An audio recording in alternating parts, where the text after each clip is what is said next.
The following content contains adult language and humor that is not suitable for viewers under the age of 18. Viewer discretion is strongly advised. The views and opinions expressed during the following video content are those of the individual and may not reflect those of others. Thank you.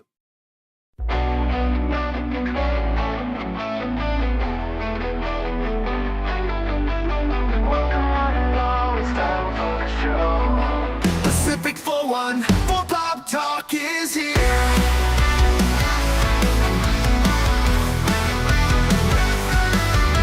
back and relax and join the conversation. We've got Baron, Norman, Tags, Cash Money, 007, and even Mike too. Pop culture, entertainment, news and reviews. Discussions are had, opinions made. From the panel to the chat, everyone is welcome here. Reactions, watch parties, and special guests. We like to have a good time. Pacific414 Pop Talk is underway. Pull up a seat, we're inviting you to stay. Articles, collectibles, reviews, you say. Baron, Cash, and Mike bring the fun tonight. Now sit back, relax, enjoy the show. Don't forget to like or comment below. We almost forgot to share out the show. Pacific414 Pop Talk is one of a kind. It's true. It's true.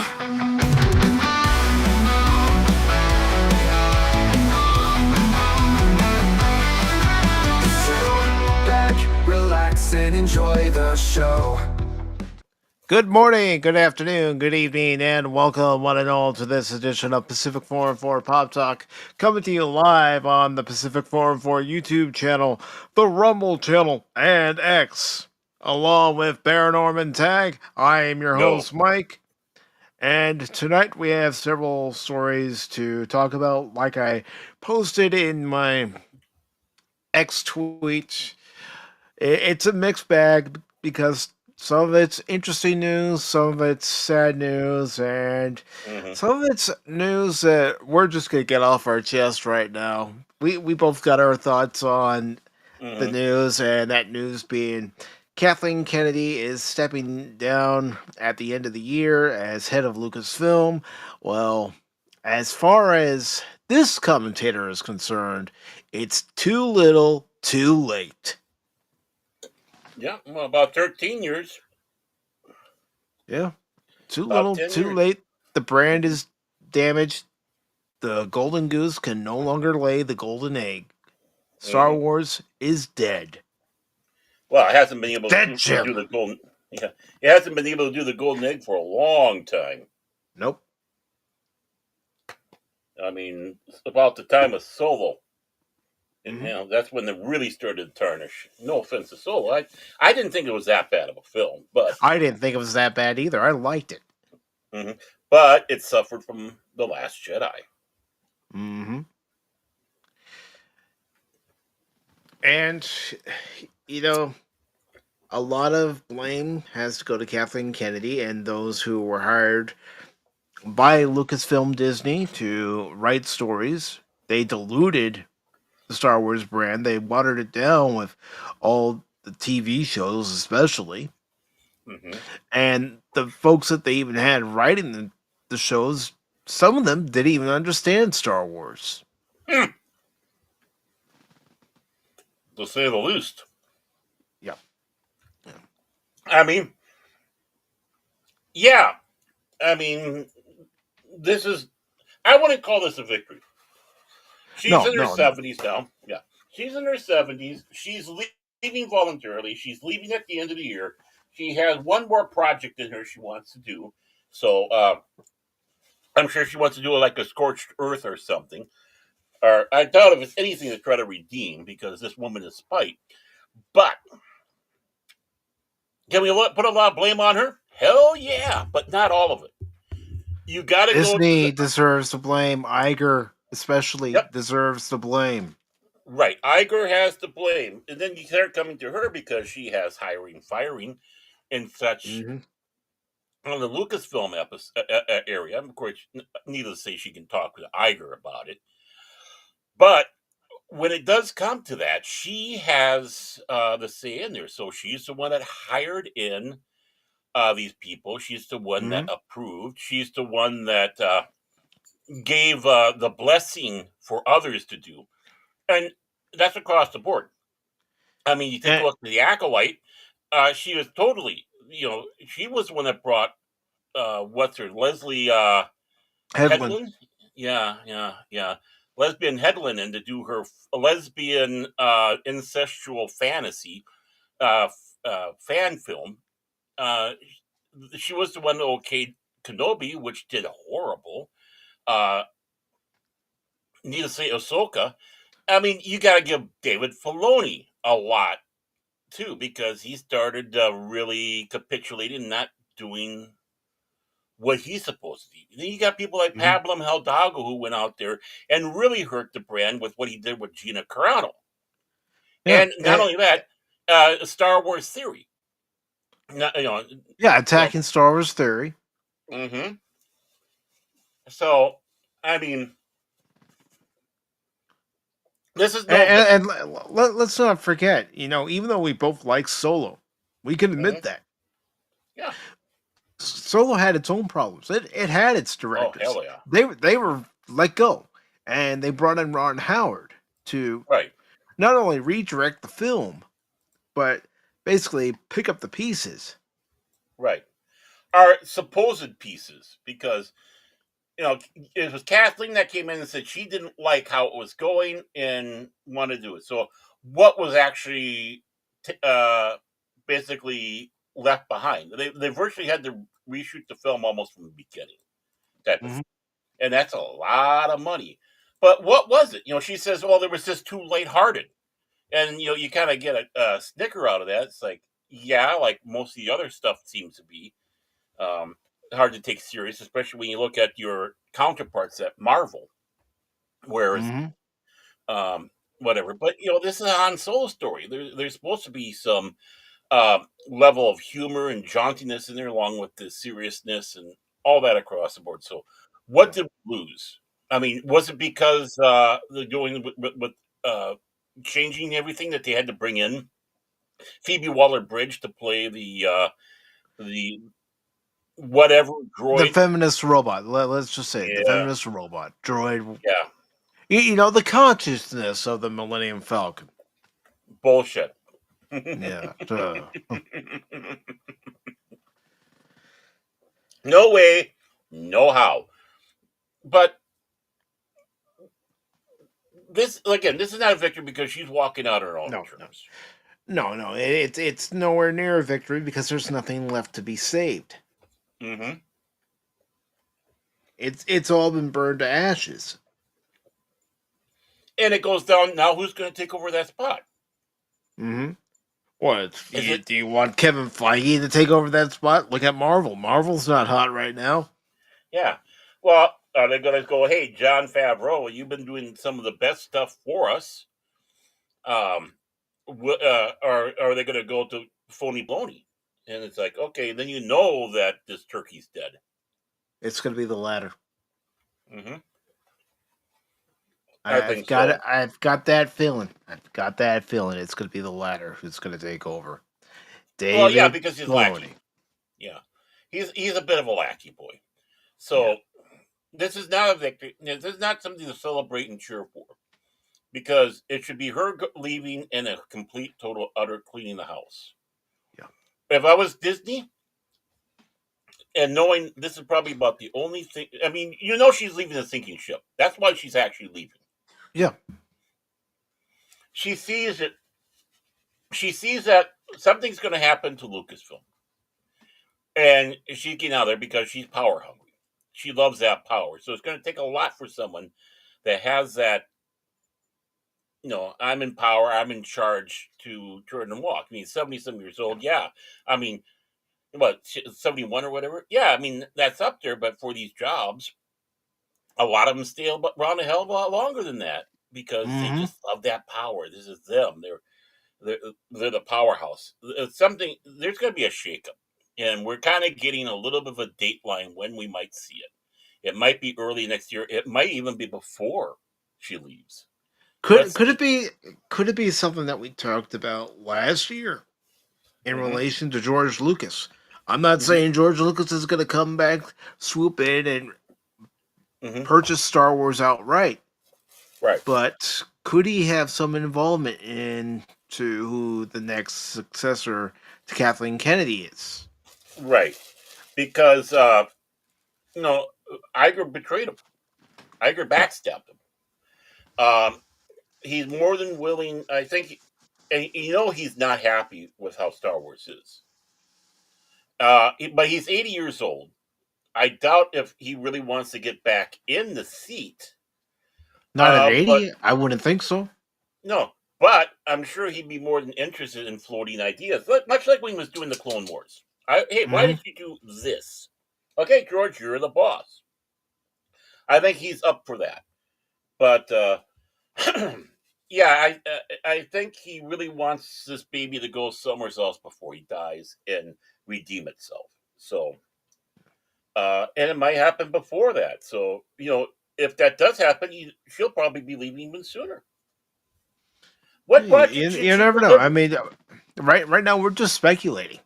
This is speculation. No, I mean this is wondering. It's like what does this entail?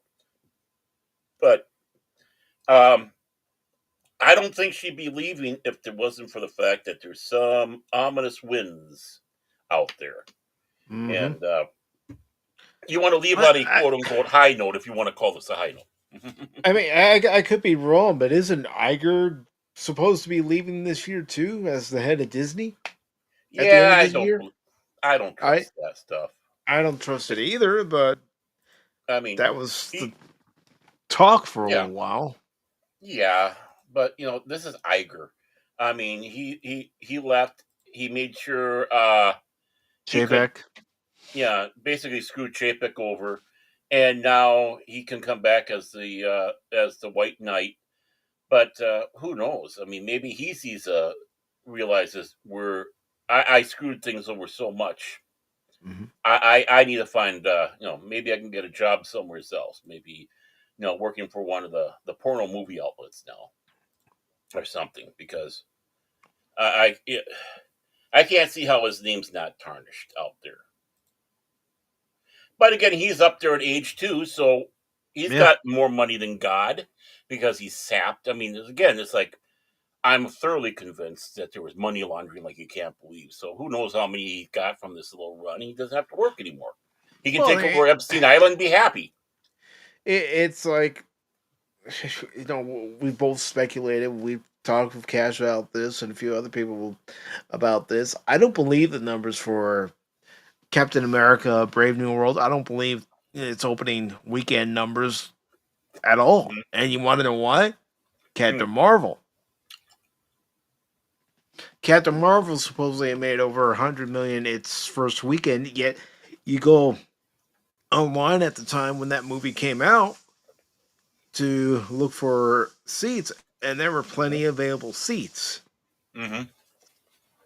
So the box office receipts don't quite match up with the seats that were available at multiple theaters, and it was people in different locations saying, Hmm. "No, there's plenty of seats." Yeah, well, that's the perfect thing. The theater's all sold out, but there's nobody in there. It's just okay. I'm just going to walk in and watch this on somebody else's time, and then you find out that was a big mistake. Yeah. But do you have anything else to say about Kathleen Kennedy stepping down before we get into what we're going to actually talk about tonight? It's a non-factor. Lucasfilm can only redeem it, not redeem, but get fixed up if it goes somewhere else other than Disney. It will be the first one in the chopping block, just like I predicted. Again, it's a prediction. It's off of guesses, and that was Mhm. my whole line. Uh, with Disney being in the state it is, the first thing that's going to go is Lucasfilm. Then it will be Marvel. Will be the next one. Now, notice that they circled the wagon around Marvel more now. We got to focus on how we can save this property, and have been virtually basically turning its back on Lucasfilm. They've already wrote it off. It's either going to be liquidated or it's going to be sold. It doesn't matter, but it's not going to be part of Disney much longer. and then they're really in trouble if they have to go to Pixar. So too little, too late. Non-factor. It's the writing on the wall that some of us has already seen and speculate. And again, this is all speculation, but so far, Mhm. I think it's starting to come out true. Yeah. Yeah. And before we get into what we're going to be talking about this evening here on Pop Talk, I do want to say hello to FKHC 2005, also known as Tim. And we also have DJ Ronnie G in the chat. Good to see you, Mm-hmm. brother. Nerd. And he says, "Hey, Dark Helmet." No, it's not a dark element. It's just a cowled guy. He's cowled. Yeah, it Baron's hides my most face. handsome attire yet. Why are you trying to kiss up the Baron, DJ? Mm-mm. If there's anyone you want to kiss up to on this show, it's me. Backhanded compliment, Mike. Backhanded compliment because you can't see my face. That's why. You don't want that compliment. Trust Nah. me. Yeah, he's really kissing up to you tonight. Wow. Well, he's my favorite user out there. He's my favorite chatter. But it's good to see DJ, and if you're out there and you're just coming in, say hello. We don't bite. Well, actually, wait a minute. I lied. Baron actually does bite. Well, the one that bites is not here. And of course, here's our cash money update. So, DJ Ronnie G did break him. He did break him. So. I might throw up the camera. I just have that up right now. I've So, always had these glasses. I've had these glasses for years. so the topics that we're going to talk about tonight are, well, number one, Rob Liefeld talking about why Kevin Feige and Marvel are currently failing. That'll be interesting. Mm-hmm. And then the other article we're going to talk about tonight is the first official Masters of the Universe photo showing off the Power Sword.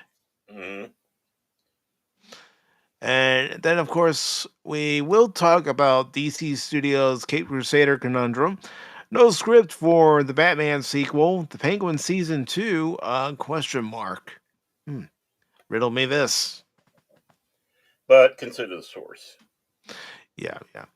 And then we do have some unfortunate news. Of course, we all, at least I'm guessing everybody's heard about it today. I'm not going to assume that everybody heard about the unfortunate passing of Michelle Trachtenberg Mm-hmm. today at the age of 39. And she's not the only one. Roberta Flack, the Grammy winning songstress who wrote Killing Me Softly, passed away a few days ago at the age of 88. We'll be talking about her. What a And song. that, and then, yes, I want to thank Tim for bringing this to my attention yesterday during my game stream. And we'll be talking about Roberto Orsi as well, who passed away at the age of 51. Too young. Yeah. Like I said, it's a mixed bag today on Pop Talk. Mm-hmm. But I've always looked at it, when you see that someone like Roberta Flack passed away and the impact she made on the music industry, and Mm-hmm. Michelle Trachtenberg and Roberto Orsi, it's something that needs to be discussed. Some people may not see it that way, but I see it that way. And he's the boss. And before we get into our first article, I do want to say hello to Decepticons Cave of Collectibles. Good to see you. Hope you're doing well today, Decepticons. It's good. We got the Decepticons in here. Take out those Winnie bots. And he says, let's posse up Marvel Rivals. I'd be game for doing that one day. I don't mind doing that at all. Mm-hmm.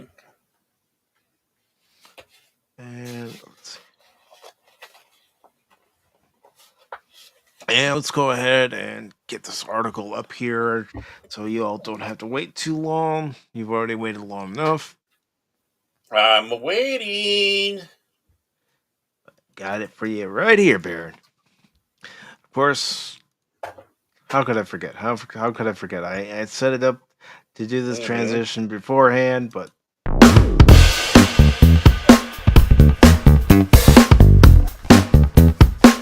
Article people, come on, get excited. all right. So we have this article from Fandom Pulse. It's by John F. Trent. Trent. And it says, after Captain America Brave New World box office failure, Deadpool creator Rob Liefeld says, get Feige off the mound. He's spent.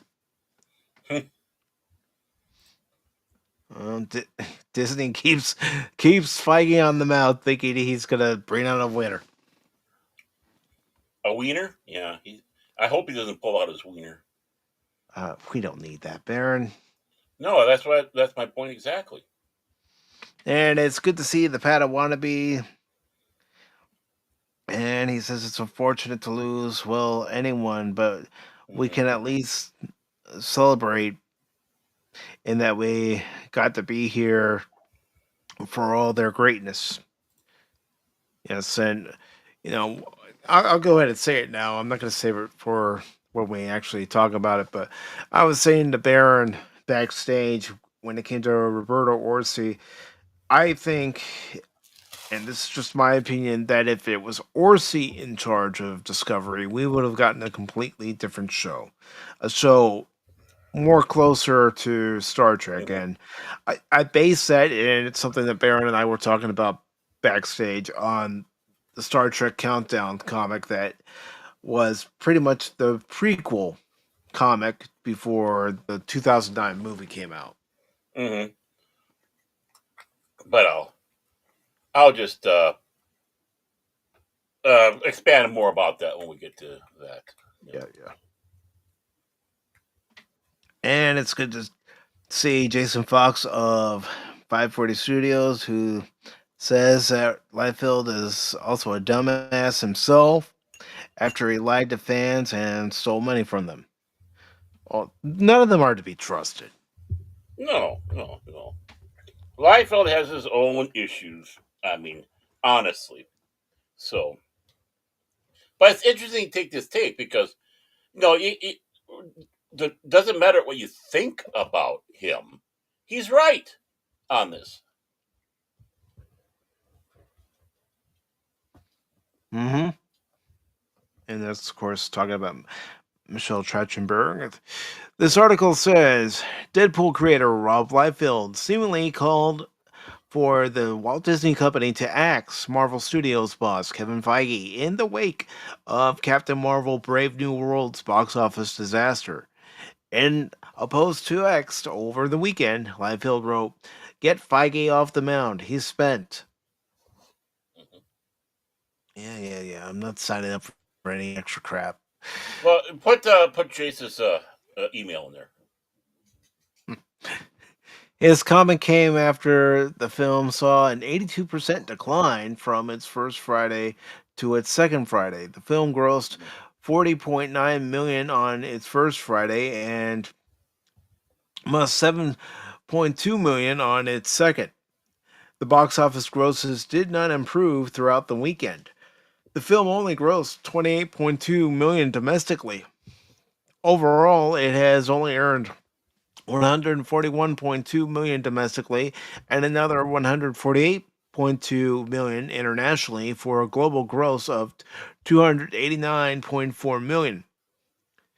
The film has been declared a failure by box office analyst OMB Reviews, who predicts the film will likely lose Marvel Studios and the Walt Disney Company at least 200 million and possibly even upwards to 250 million. Which they don't need right now. No, they don't. Hmm. It also comes less than a month after Liefeld announced he was no longer going to work with Marvel Comics, and specifically pointed out how Kevin Feige treats comic book creators. He said during an episode of his Observations podcast that he was seemingly mistreated by Marvel during the premiere of Deadpool and Wolverine. I got the message. The message was sent. You cannot attend the celebration of this film in New York City. It was meant to embarrass, diminish, defeat, mostly, I think, embarrass me. That's not how it works. That just gives me more fuel. I most certainly made that decision in that point of time that I can no longer work for Marvel Comics in any capacity. Because at some point you go, I received the message and the message is clear. Liefeld later stated, Kevin Feige does not treat comic book creators well. That is my personal experience. He went on to reiterate points he made throughout the episode, specifically that these major Hollywood studios and producers have failed to properly credit the comic book creators and that they take their work for granted. Well, Yeah. I hate to break it to you, Rob, but that's Hollywood for you. Yeah, well, you should know that by now. I mean, I don't mean be mean, but for crying out loud, you've been in the biz long enough. Um, but the thing is, he's right. I mean, when they are saying, don't read the source material, don't read the comics, stuff like that. Well, that's being disrespectful to the source, and part of the source is the writers and the artists, Hmm. because it's like, oh, we're not going to use the costuming that they came up with. Let's come up with some BS or whatever. Let's come up with this costume that doesn't even remotely resemble the costume Hmm. that fans are familiar with. Oh yeah, and you're absolutely right, Chase. And of course, you too, Decepticon. Uh, yeah, Rob does know how it works. He's been there for years. He always has been slightly controversial character out there. He did do a good Battlestar Galactica line though, of comics back in the late '90s, early 2000s. Even Richard Hatch wrote a part of that series, Hmm. but and he really did a good job expanding that Battlestar Galactica. I'm talking about the original Battlestar, because these comics took place before that. Before the other one was even let out, came out on TV. But he's talented. But the thing is, he's got an ego, and that's what it's got him in trouble. Just like Jay says, he's gone out there and said and done stupid stuff, and haven't hasn't been quite upfront on things. But Stan Lee was the same way. I hate to I hate to let people know that, because that's where you had the fallout between him and Jack Kirby. Bob Kane was that way. A lot of people didn't like Bob Kane, and they pointed out exactly where he stole, and not just borrowed, but stole to make Batman. Hmm. You can think of whatever. Of course, the gentleman that did Superman is a rare exception. Those two men were very humble. I mean, even when they got screwed over. Simon, no, not Simon, but yeah, but I'm in a block on their name. I always have. I feel bad, but hey, he's right though. Feige needs to go. You can't keep someone on these positions this long and not let them go stale. Hmm. The things start getting stale. And They start I coming out believe stale. it's Siegel and Schuster that you're thinking of. Yeah, thank you. See, yeah, exactly. Thank you, thank you, thank you. But comic books are a cutthroat or business is a cutthroat business, and Rob knows that. It's not a surprise, but he's not wrong.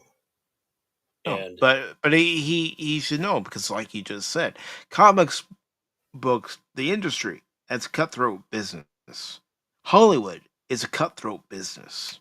Yep, exactly. Some may even say YouTube's cutthroat. It is becoming that way. Just look at the feud between me and Cash. So, but no, I mean, in all honesty, uh, that's like the original Doctor Who. You only had, I think, like the longest you had was like 5 years with Barry Litz, and then 10 years with John Nathan Turner. Mm-hmm. And you could really see the fatigue with Doctor Who at that time, with him going for 10 years. Really hurt, and just like you're seeing with the Russell T Davies with his fingers all over the new show. Um, you sometimes need to get that fresh blood in there. You need to Yeah. check your ego, step back, and realize, yeah, I have nothing more to offer, and I'm going to go out on a high note. Oh yeah, he did. Yeah, You and need me to he bring did. that up again? Which one? This one. Oh, yeah, Robert. Yeah, I know, and that's just it. He doesn't have a lot of respect out there. I mean, he's talented. I'm not going to. Whatever. I don't have a personal beef with him. I know he's been shady, and a lot of that there, but on this one, he's right. But he's only stating the obvious, and he knows. But he's just actually voicing it out there. So I don't know if it's to give him relevance or not. Who knows? Yeah. And Jace Fox is on a roll. I tell Yes, you. he is. Yes, he is. Jace, do you have time to come on? If you do, I can send you the link. Oh, we won't get him to shut up about this. Just kidding, Jace. Just kidding, Jace.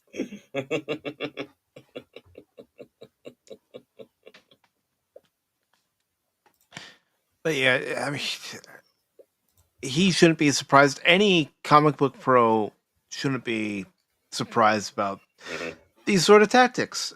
I mean, Yeah. heck, you don't even have to be in the comic book industry to realize that there are certain positions in certain companies where you're not going to be wanted. You may Mhm. work your ass off for that company, but they're going to tell you no. Well, I mean, that's even writers of projects. I mean, it used to be, and probably still is in some areas, that one of the big jobs is for some of these rodents that work as assistants is to try hard to keep the writer from coming on the set because they're doing things that the writer didn't want, and they Mm-hmm. don't want to hear them bitching. You know, so it's a game. It's a game. It shouldn't be, but like I said, you got a lot of egos. So, You got a lot of eagles, and you have to know how to play the game. you shouldn't have to, really. You know, like the saying goes, don't hate the player, hate the game. Yeah. And, Oh, there's some players to hate, but that's beside the point. yeah. And I really don't have anything else to No, add as far as this story is concerned, no, but neither do I. I am It's a. gonna move on to our next story, which broke today, and Mm-hmm, it's very unfortunate news, very sad news. She was very talented, and mm-hmm, you could see it no matter what she was in that she had the acting chops, and mm-hmm. she was only 39 years old. Oh, she's far, far, far, far too young. Way too young, way too young.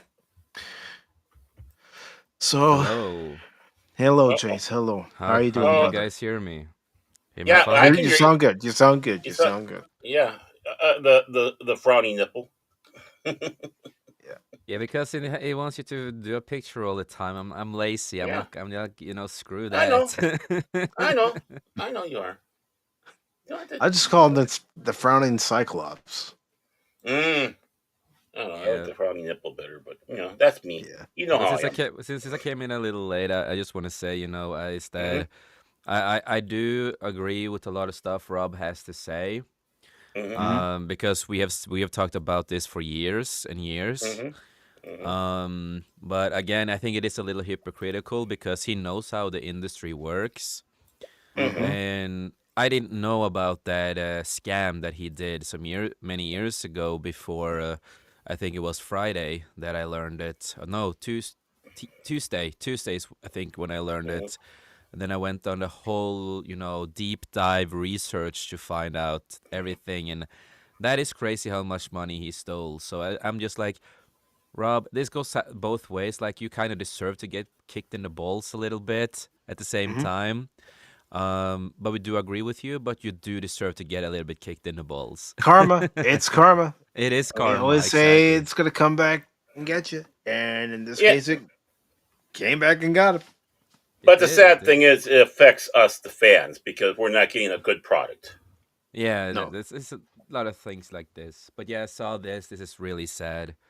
Really Mhm. sad. Just 39 years old. It's crazy. Yeah. Mhm.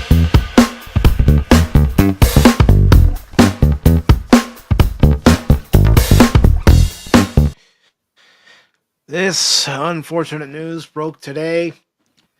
Great young actress Michelle Trachtenberg, Gossip Girl, Buffy the Vampire Slayer, Euro Trip, and several other credits to her name, unfortunately passed away at the age of 39. Far too Mhm. young. Far too young. Far too Right. young.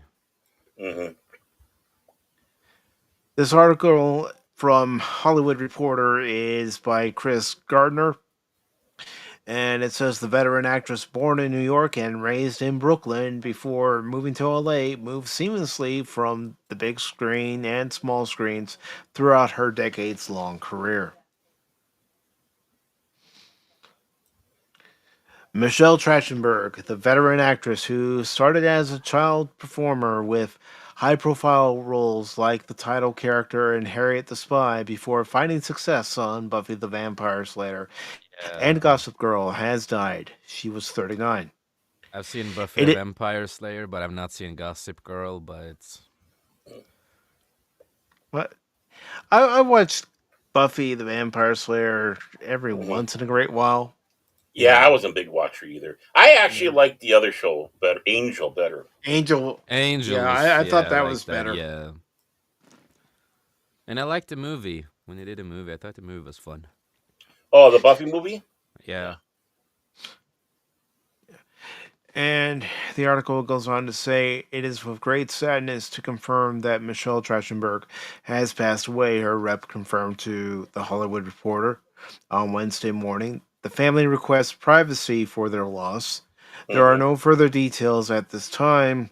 The New York Post was the first to report the news of her death. Mhm. Trachtenberg was born in New York as the daughter of Jewish immigrants. In a radio interview in 2005, she confirmed that she was fluent in Russian, as her mother was born in Russia, and it was the only way for her to communicate with her grandparents. Wow, that's crazy. Mhm. She landed her first role in the most New York of ways by appearing in an episode of Law and Order in 1991. Oh. Described as a natural talent and a charismatic performer, even at a young age, she once said she never took any acting lessons, as she preferred only to take direction from those behind the camera. Trachtenberg segued to a more kid friendly fare courtesy of Nickelodeon with a role on the Melissa Joan Hart starred Clarissa Explains It All, and later with a 14 episode run on The Adventures of Pete and Pete. Then, like her future Buffy co star Sarah Michelle Gellar, Trachtenberg worked on the New York soap All My Children.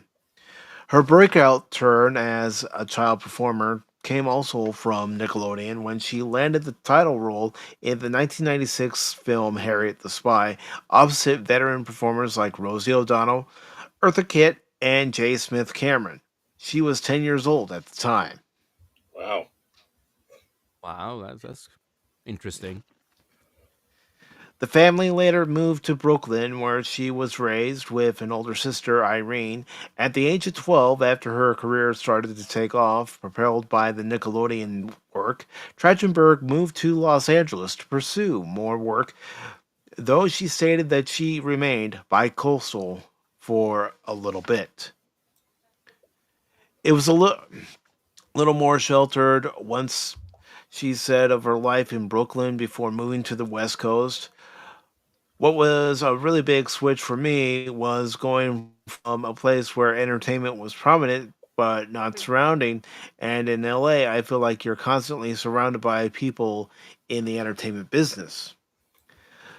The work kept coming through the late 90s, and she landed a series regular role on 1997's Migo opposite Bronson Pinchot, Ed Mm, Begley Jr., Jonathan Lipnicki, and Will Estes, followed by appearances in the films Inspector Gadget and Can't Be Heaven. Whereas Bronson Pinchot was on Perfect Strangers as mhm. Balky, and that was a staple of the TGIF lineup back in the day. A powerhouse. A Yeah, powerhouse. yes. TV delivered yet another breakout moment as she was cast as Dawn Summers opposite Geller in the beloved cult classic Buffy. Summers, the younger sister of the title character, debuted Mm. in the first episode of the show's fifth season, and she appeared in every episode of Buffy's remaining three-season run. Mm, I had known Sarah since we worked together on All My Children. We worked together for about 2.5 years, and we kept in touch through the years when she moved to Hollywood and began building her career from that point. Trachtenberg told BBC of joining Buffy. I kept in touch with Sarah through the years, and because Buffy had become my real favorite show, I had always tried to think of ways for me to guest star on the show. And I heard about the call one day. Sarah was always very supportive. In addition to Geller, Trachtenberg once talked about being close with peers like Scarlett Johansson, Thora Birch, Taryn Manning, as they all grew up in the business around the same time. Thora, Taryn, and I have all been sort of looking for a movie that we can do together because we do like each other. She once said in an interview, Thora, Scarlett Johansson, and I all grew up in New York, not necessarily being like best friends, but we always saw each other in auditions and everything.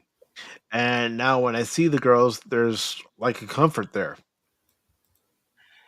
She also found comfort in education. Though her career kept her busy while most teenagers would be in school, Trachtenberg remained focused on her studies. I have to always have a teacher on set. Education is important to me. I believe that, God forbid, if this acting thing doesn't work out for me, I have to have a solid background behind me. And I have been raised believing that education is very enriching and very important. And that's the moral that I've applied to my life, she said in the same interview. I want to go to university one day. I want to go to college. I want to major in behind the camera stuff. I want to learn how to make movies because I already know what to do if I'm in a movie. And I want to know what to do if I'm trying to make one. Years later, she was accepted to USC, but ended up deferring due to her busy acting schedule. Though she had planned to study film, I would study the history of film. I'd study producing and directing and just the beauty of film, she once said of her future plans. But after Buffy wrapped its run in 2003, Trachtenberg kept busy with on camera work, starring in the cult classic comedy Euro Trip opposite Jacob Pitts, Scott Melkowitz, Kristen Crook, and Matt Damon, who had a cameo. In Matt the film, Damon. Matt Damon. Back in the day. in the film, written and directed by Seinfeld alums Jeff Schaefer, Alec Burke, and David Mandel. Trachtenberg segued to more adult fare in Greg Araki's Mysterious Skin opposite Brady Corbett and Joseph Gordon Levitt, and the beloved and critically acclaimed HBO series 6 Feet Under. Her other credits include Robot Chicken, Guidance, Sleepy Hollow, NCIS Los Angeles, and Mercy. She had another high profile run on the small screen, courtesy of Gossip Girl, playing manipulative socialite Georgina Sparks for 20 episodes. She reprised her role on the HBO Max reboot 3 years ago, which was her final Hollywood credit. She seemed to relish playing an evil character like Georgina. It's actually kind of easy because the words that they write are so fantastic. It's kind of easy to be evil when you're saying evil things. It's definitely a lot more fun than playing the good girl. I love the reaction you get. I never understood why some actors don't want to play villains or evil characters, she told 17. Some actors relish in playing the evil character. Mm-hmm. Mm-hmm. But there's some that don't because usually the villain gets their comeuppance, and I can't do that. Yeah. Asked by the mag if there were any girls like Georgina when she went to school, Trachtenberg confirmed that there were. In school, the girls were mean to me and the boys didn't ask me out. I always dreaded going back to school because I knew I would have to face a lot of mean kids, she said. Years later, she elaborated on the bullying in an Instagram post, revealing that it was much worse than she originally let on. The kids were cruel. There is no need to harp on the past, but I still have scars from being thrown downstairs, slammed into lockers head first, she posted. I write this to every child, teen, person out there who was bullied. You are something. Do not put your value in someone else. Not letting them win is your win. In recent months, Trachtenberg found herself speaking out against bullies online after she sparked concern among fans and followers on Instagram after posting a series of selfies. Followers questioned whether she was healthy due to her appearance, while some accused her of having plastic surgery or being under the influence. Trachtenberg faced the critics and clapped back. Fun fact: this is my face. Not malnutrition, nor problems. Why do you have to hate? Get a calendar, she posted before, later following it up with a second post. I've received several comments recently about my appearance. I have never had plastic surgery. I am happy and healthy. Check yourself, haters. Well, I kind of find that a little insensitive to the ones that are concerned about her health, because those Mm-hmm. are the ones that generally care. It's the ones that go Yeah. out there and start saying the other stuff. That's the mean spiritedness.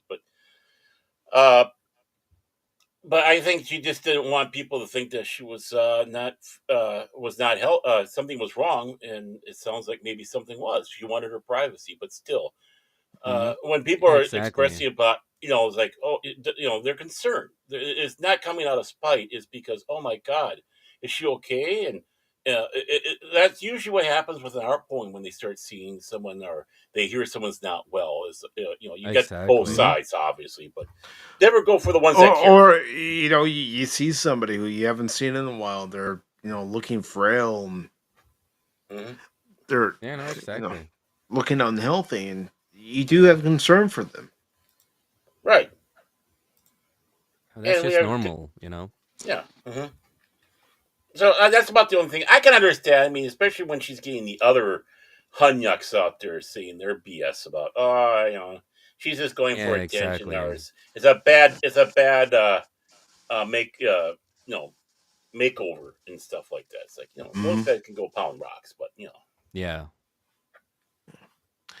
It says at the time, the Hollywood Reporter reached out to Trachtenberg for her an interview about her life and career.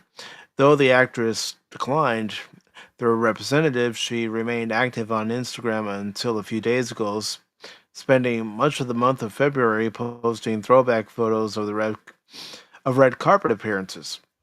hmm DHR has reached out to the New York Police Department and will update accordingly. hmm yeah, they don't.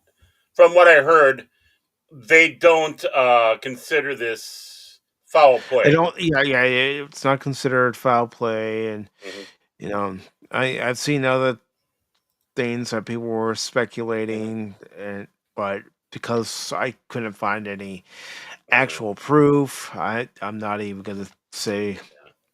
I mean, I'm just going Yeah, to no, guess something. The exactly. fact that she was on there showing pictures of all those wonderful memories that she had, I think she was sharing them with people because she knew, Mhm. no, time is no time is short.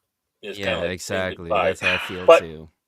Yeah. not wanting to go out there and say anything what's happening because Yeah, again, and keep a the lot of these people. privacy, you know. Yeah. Right, Yeah. exactly. Well, whatever the cause is, I'm sure we're going to find out eventually. Oh yeah, I'm sure we I'm will.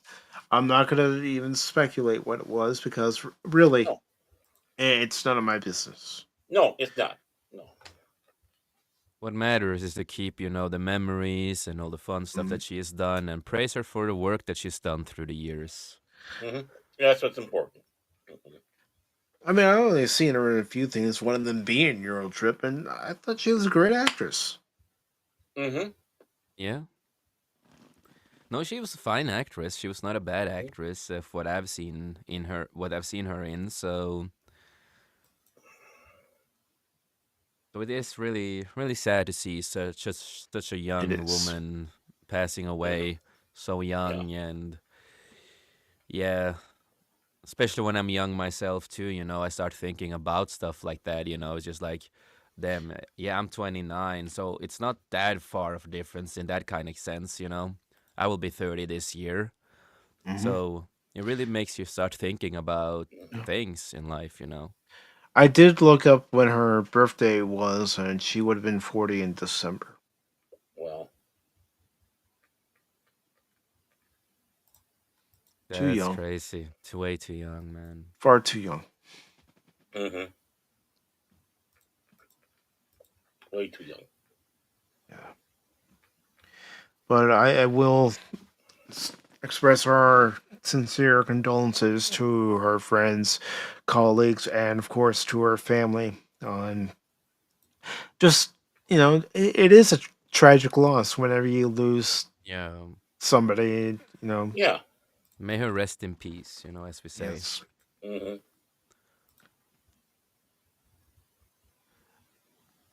So if you guys have anything else you'd like to say, go ahead and say it. Mm, nothing more, really. Nothing more here either, other than, rest in peace and, let the good memories live on. And to the people who are fans, also, just Keep her memory keep alive. her memory Yeah. alive. Exactly. And respect the privacy of the family and stuff Hmm. like that. That's something I do all the time when it comes to people I have grown up watching and caring for, whatever it is. Like Hmm. the death is the whatever killed them is not the big deal for me.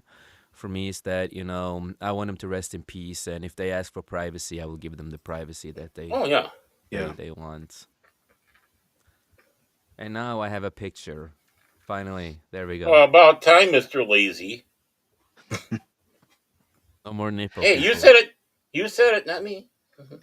And before we continue on to our next story, I do want to acknowledge Old Gamer 72 Cutlass. And he just gave us a super sticker. Oh, I'd buy that for $1. that's crazy. And it's $1.49 super sticker. And it's a drum bell. Thank you It's a very much, drum Old bell. Gamer 72 Cutlass. Really appreciate you doing that. And I'm glad to have everybody here tonight. As a matter of fact, I'm going to What are you go calling a ahead and dumbbell? How's your don't woman take it back so there, Baron? Is she doing good? don't What take it now? so personally, Barrett. But The woman in the Anyway. background. She doing well? Your Hmm. redhead? Don't tell the missus. Oh, I thought but that was the missus. Oh be, shit. be, before we go into our next story, I am gonna do something. Just my way Uh-oh. of saying thank you to everybody for supporting the channel. And just give me a second. 1,000. Give you a Two second. 1,000, three 1,000, Hmm. four. So hang in there, folks.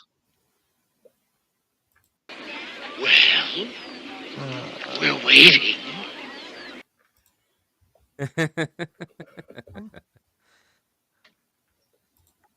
What are we waiting for?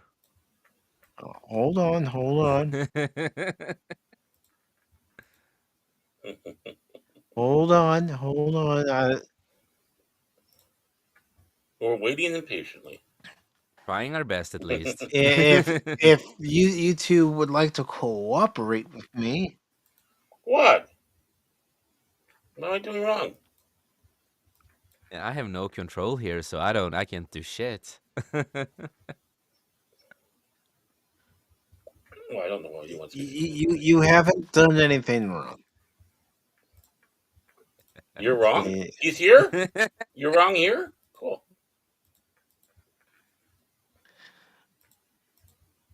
All right. This is something that I wanted to do.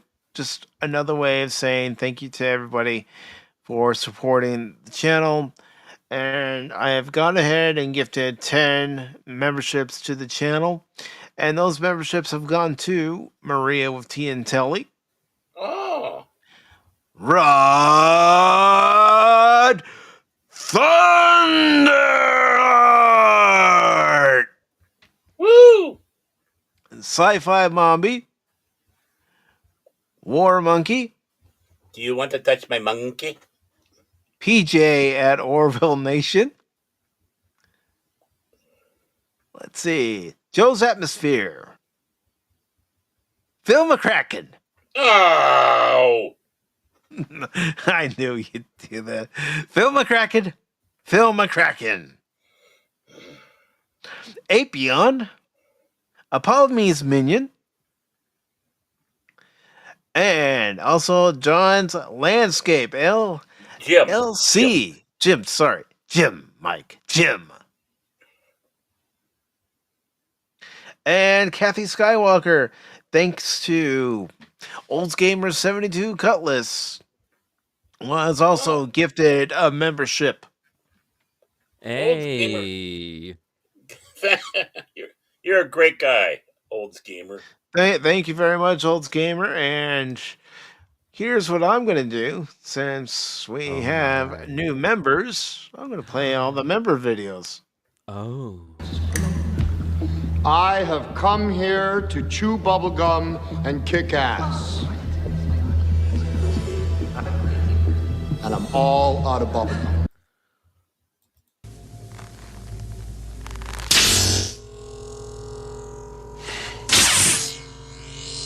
You have the ring.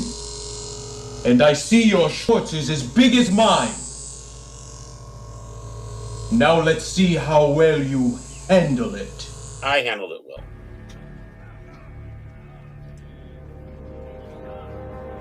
Glory to you and your house. Wretched slugs. Don't any of you have the guts to play for blood? I'm your huckleberry. That's just my game. So congratulations to everybody who has gifted a membership. Welcome aboard. Should have some clapping right now. There should be. Oh. Come on, people. Why aren't you clapping out there? Come on. Hey, congratulations. Yay. Woo. Amazing stuff, people. Amazing stuff. Welcome to the membership club. Wait, what? Baron, you want them to come out fighting? Yes! Membership Dome. 2 members enter, 1 member leaves. No, it's a member battle royal. Oh, shit. There we go. There we go. You know, throw the members over the top rope. The last member remaining in the ring. You know, me and you, Pacific, we're gonna be, the commentators, expecting a fight, talking. Yeah, but if we're commentators and we make this like wrestling, which one of us is the face commentator? Which one of us is the heel? Yeah, right? Well, what we got going on here, Pacific, is a great fight. And What Baron do you is have the to ring say? lady. I'm not. I might have the breasts for it, but no. But it's great to see Lady Mist with us this evening. Really nice to see. And of course, DJ. DJ Ronnie G, the Say top G of thank you to Olds YouTube. Gamer, and of course, I will say thank you to Olds Gamer 72 Cutlass. Greatly appreciate that. Thank you for the And super sticker and the gifted you membership, forgot to brother. say, the lovely Lady Mist. And if DJ's bothering you, Lady Mist, just let us know. Okay. Yeah. We will send him some turtles. The wonderful Lady Mist. The lovely, wonderful. We gotta have lovely in there because she is. All right, so let's go ahead and get into this next story here, shall we? All right. And then after this one, I'm gonna show something to everybody. Don't show that. Oh, come on. Oh man. Get your mind out of the gutter, bro. Get your minds out of the gutter. The two of you. I didn't say anything, Yeah, you did. I'm just really unstable today because I'm quitting smoking. Today? Unstable today? Yeah, I'm really unstable unstable today. I'm quitting any other day? smoking, dude. I don't smoke. I'm quitting. I'm doing the quitting time right now. Smoking. So. And Olds Gamer says that you're his spirit animal, Baron. Hey. Yo. Exactly. Laugh it up, Fuzzball. All right, so we know that the Masters of the Universe movie is getting made. We know that it takes place on Earth. And it sounds basically like the first live-action movie mixed with Superman. Yeah. Why can't we just have? Why can't we just not have him on his own planet? Have like a cool story on the planet, all that kind of stuff. Yeah, I agree. But it should take place on Eternia. But no, it's got to take place on the Earth. Power of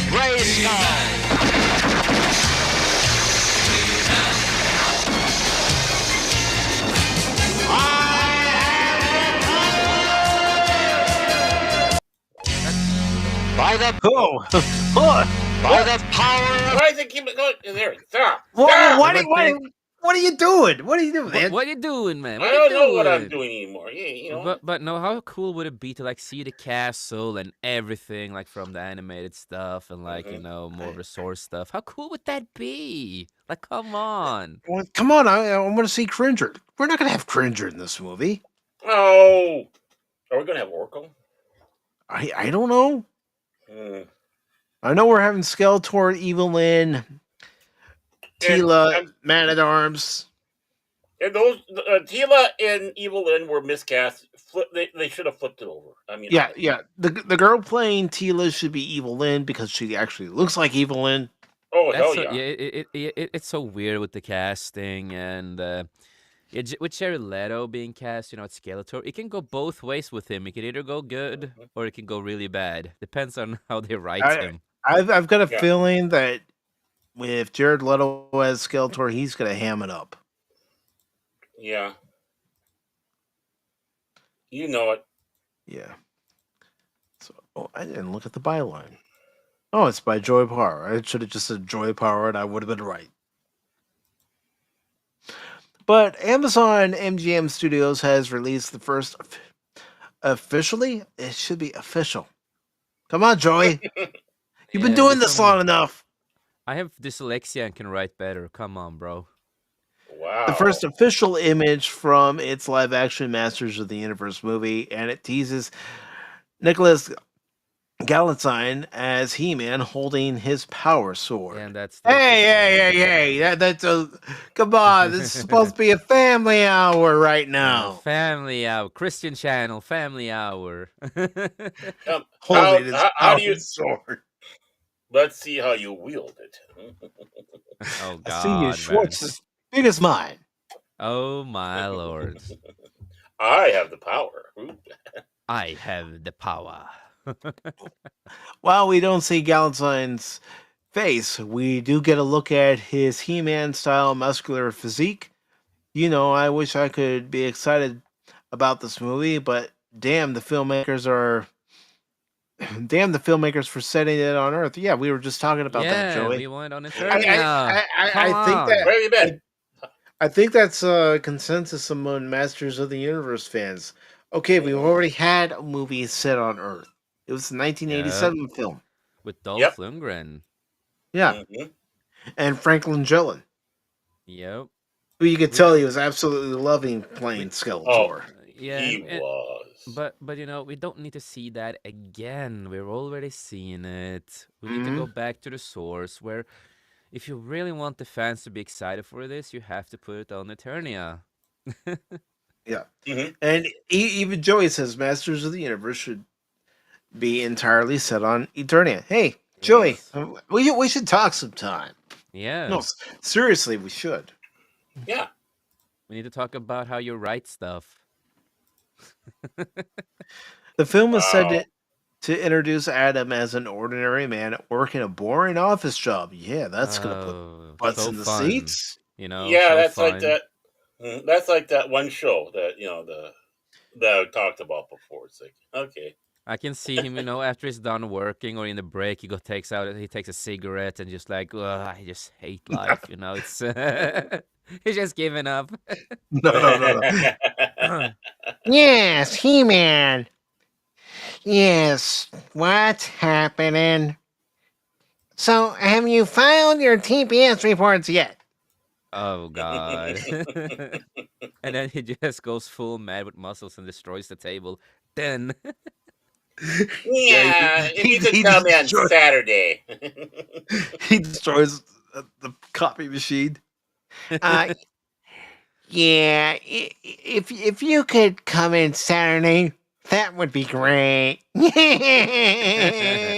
God. Okay, that was the worst Skeletor I've done But why would that before. be more funny than Ever. what we hear about this movie? Like Beast Man is Milton. That's it, Skeletor. I'm gonna burn this whole place down. Stick me in the basement. oh God. That's The funny. basement of Snake Mountain. And Lester, how are you doing tonight, my friend? Hey Lester, good to see you, Yeah. brother. Good to see you. Skeptical as always. Yeah, Yeah, no, Star Wars exactly. Eat Earth. Star Wars doesn't even have an Earth. So What is Earth?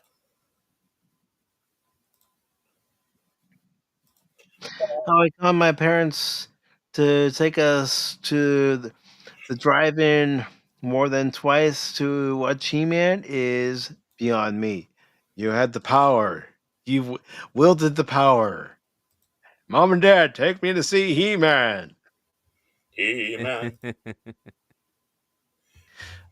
But It yeah, wasn't that bad of a film, but yeah, it's like, come on, we want them on Eternia, much more than yeah, because we were already seeing it. We don't need to see it again. that. Mm-hmm. yeah. Yep, and working a boring office job. Yeah, he's gonna be Peter from Office Space. Mm-hmm. Yep. In the it says the real world, but it says the Masters of the Universe stories are merely tales Adam heard as a little kid.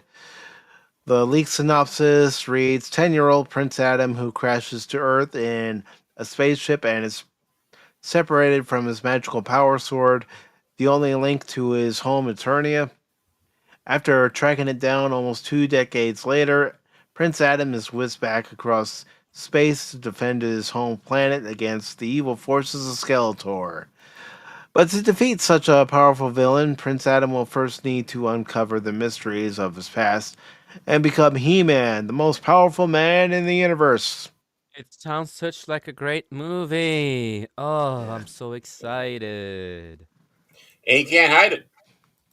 Yeah. The movie is being directed by Travis Knight, who directed Bumblebee. He took a good job with Bumblebee. Of course, probably my favorite part of Bumblebee was that opening scene on Cybertron. Mm-hmm. That is the best part of the movie. Yeah. And it also stars Camila Mendes as Tila. Again, Camila Mendes should be Evil Lynn. Yes, I totally agree with you with the casting there. Alison Brie, Community as Evil Lynn. Idris Elba as Man at Arms, while Jared Leto will play the villain Skeletor. Yeah. There's then Sam C. Wilson as Trapjaw, Hathor Bjornsson as Goatman, and Kojo Ata as Triclops. The script was written by Chris Butler, Paranorman, and it builds on an Paranorman earlier is a draft. decent. Paranorman is a decent, cartoon movie, but that movie kind of, is more wannabe Tim Burton style things. And it was from an earlier draft by David Callahan, Shang-Chi, and The Legend of the Ten Rings, Todd Black, Jason Blumenthal, Steve Tisch, and Devon Franklin are producing. You can see some previous leaked photos from the film set here. But yeah, here's part of the Power Sword, yeah. And it doesn't sell me because it looks so AI polished. Well, I mean, let's see if they show it here. And if they do, I'll just switch screens and share it with everybody. I'm just waiting for it to load up. Okay. All right. Yeah. It's like you can do cool stuff with AI picture and stuff like that, but this just looks lacking. Like no creativity. Oh, dude! I'm Prince Adam, yeah. dude. He looks like he likes to smoke the weed. He looks like, man, do you know who my dad is? Keith Randor, man. You'll have your job, man. What, dude? What? By the power of what? And he has to wear pink to make it extra, And they take his sword. Why? Well, I mean, they're using the pink because Adam in both the cartoon and the figure wore pink and purple and. Yeah. No, I get you. Yeah. But I wonder what happens here. Like, why is he going around with the sword? He's been smoking too much? Maybe. I mean, he looks it there. Whoa, man. I was going to save the world. Stoner grade school, man. I was going to save the world, man. It was like the skeleton character, skeleton person here. Well, like, there's this dude, man. He looked like a Skeletor, man. A skeleton man with red eyes, man. They were glowing too, man. Maybe it was the drugs I was on. I don't know, man. Oh, come on, man. And the black guy is just like, oh, don't snitch on me. Don't snitch on me. I sold you that stuff. Warn the brother. Warn the brother. I don't know, man. I got my smartwatch here, and you know what? I wouldn't put it past them if they had the smartwatch play the Masters of the Universe theme. That's his phone. That's his phone ringtone. Yeah. He's sad. Oh God, poor guy. Like, oh man, I got busted and I have the sword. Oh, dude, not the hair, dude, not the hair. Not the hair. That's great. Oh, that come does not on, look good. Man, not the hair. You're gonna mess up the hair. It took me hours to get it to look like this, dude. It's like, come on, Adam. You can outrun that cop. I don't think she could keep up. No, he's looking at the sword like, I don't know. I thought it was a mail opener. Do you want to touch my sword? Let's see if there's anything else. Nah, just the same ones we looked at. Yeah. But yeah. Excited yet? No, I'm not excited for this film. I figured. I just don't get the feeling of. I'm like the Master of the Valley, dude. Yeah. Master of the. But I don't get the feeling. I got the weed. Where is Jay I and Silent Bob in this movie?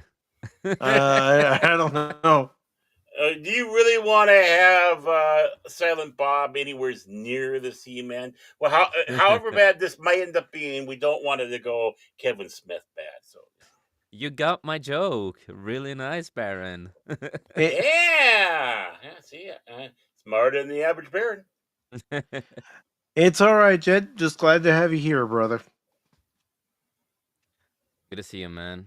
Set an alarm next time, Chet. And of course, old gamer 72 said, "I'm going to do it in my Arnold voice."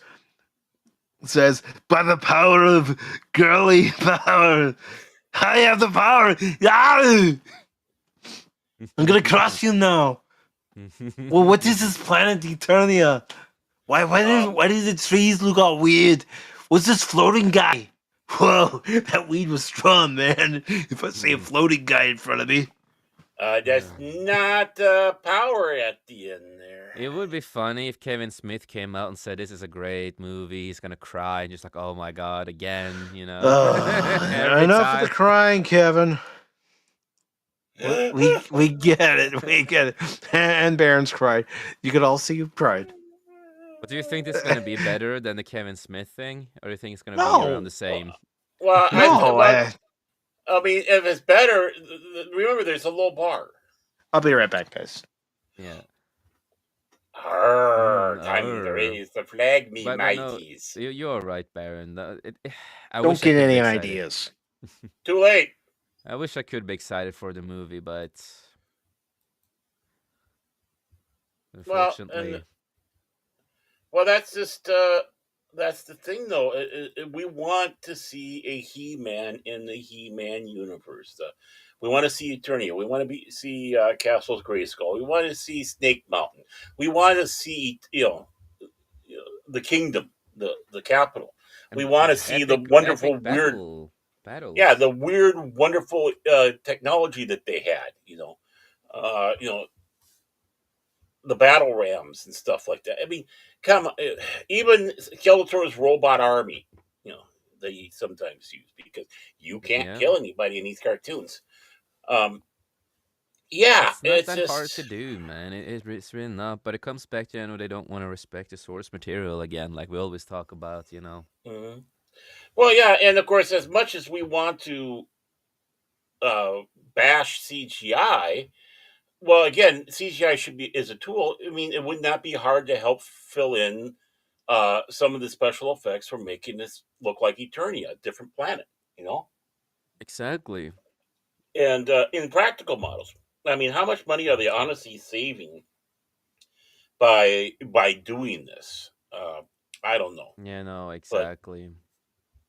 And this kid does not instill in me confidence to be He-Man. No, he doesn't. I don't. Like I said, I don't get the feeling of He-Man, and it is a shame because it would be great to have a good He-Man, but it doesn't give me that feeling. I don't get that. Mm-hmm. Wow, this is He-Man. He's gonna look cool. He doesn't get that feeling. Mm-hmm. Right, and yeah, I mean, I don't mind the fact that they find someone who's not overly buff, but at least go and have someone that looks like they could be, Yeah. He-Man. And yeah, I mean, yeah, sure, he looks like he could be Adam, but I just can't see it. I'm sorry, it's really hard. If they really wanted to, instead of just showing that sword, they should have shown the kid as He-Man with the sword. Yeah, like show him in the outfit, tease with Right. the outfit and with the face, everything, not just the sword and everything, but have a picture that will really sell you, because that's, again, if you want to sell a product, you need to have like a good trailer, a good picture, something that will sell you. Mm-hmm. You know what? What could have been great, show some of Eternia, for example, and something in the background, having him hold the sword, in an epic way. He's ready to battle. You can have flames in there. You can have something in there to just like spice up the things and just make it ready. Make it cool. Right. Try to sell it. As they should, but And Clownfish was right, especially when it came to Kevin Smith's run of Masters of the Universe. Oh God. What they did is just what he did to them was just. Oof. How they treated He-Man, you know? I watched the first 5 episodes, and I had no interest in watching the rest of it or anything that came after it. Nope. No, I totally agree and understand that. And Kevin Smith was like, suddenly he was a big fan, but when you go back to his old days of his old TV show with the comic stuff, he never cared about He-Man or the Master of the Universe. No. He was never a fan. He made that known from day one. He made it day one. He said at a convention one time he wasn't a fan of He-Man. But now he's just like, oh yeah, so I always been a fan and da da da da. And yeah, he's as much of a liar as James Gunn. Yeah. We'll get into James Gunn territory here. Oh, I know. It's a little bit of a But before we go to next, I just want to ask: are you guys gonna give this movie a watch to see what they are doing? That's a question. Maybe streaming. I want to hear what others say. The trailer's got to sell me, and word of mouth has got to sell me on Amazon's Masters of the Universe movie. Yeah. No, I totally agree with you. Oh, that's right. It's going to be streaming. I forgot. It's not going to go in the theater. Or is it? I don't know. Who cares? I feel. How's it going, Phil? By the way, you're gifted a membership, brother. Aren't you wacky? Be happy. Well, he's never happy. No. And old gamer. Remember when he hated everybody? Well, he still hates everybody. Not you, old gamer. Phil McCracken. Yeah. But no, I am gonna watch the movie. Just give it a watch to see what they have done at least. Since it is streaming, it's not you don't need to go to the cinema to watch it. So since it is streaming, it's easy to watch just to see what they have done and maybe review what happened in it at least. But a trailer has to sell me first. The trailer really has to sell me. Like if it doesn't, well, you're lost. But we can't trust trailers either. No, we can't. No, but at least they'll give us a look at what it would look like. It's like that will. And I don't blame old gamer for saying nope. No, I agree. I understand him. I totally understand him, and because I'm not sold on this. You know what I'd rather watch? I'd rather watch the animated He-Man and She-Ra movie over this. You want to watch what instead? The animated He-Man and She-Ra movie. Oh yeah, Secret of the Sword. Yeah. The sword has a secret. Oh my. Scary.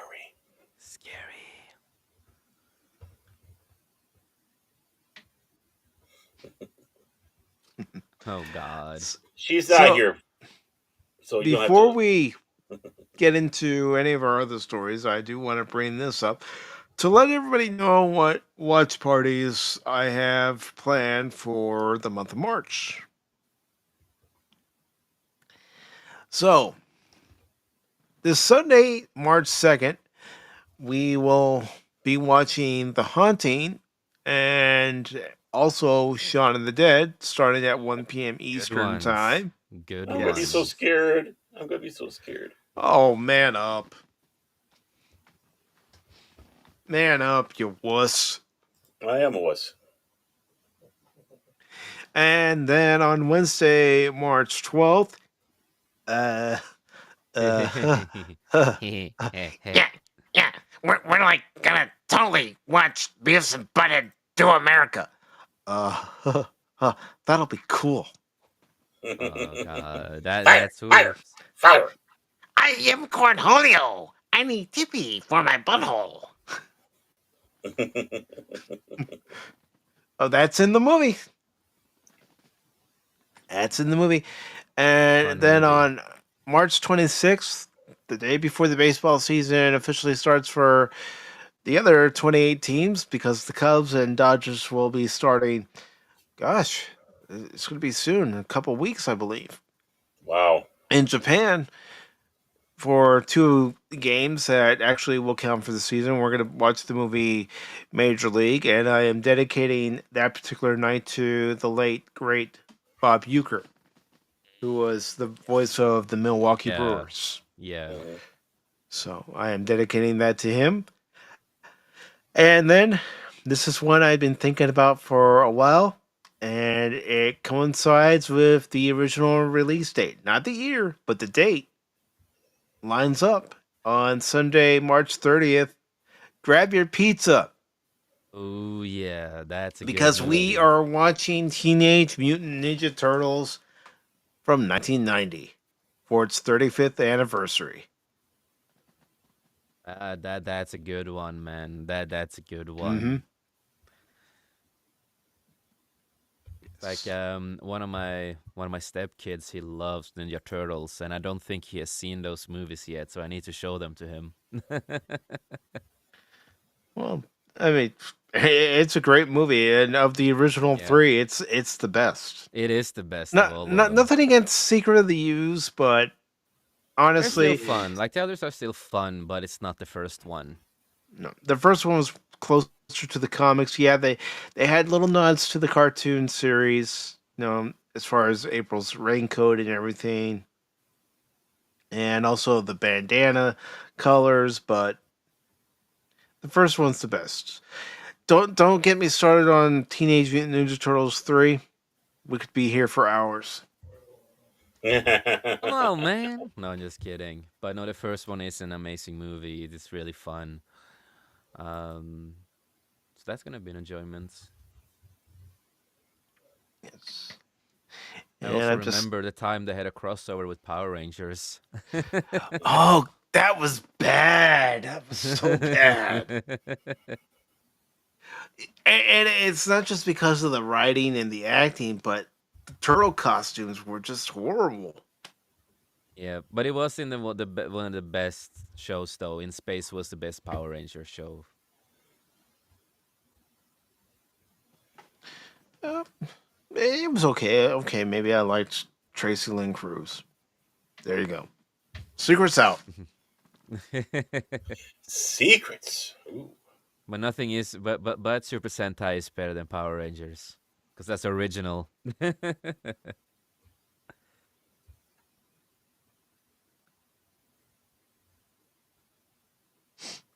But yes, again, these are the movies that we will be watching for the month of March.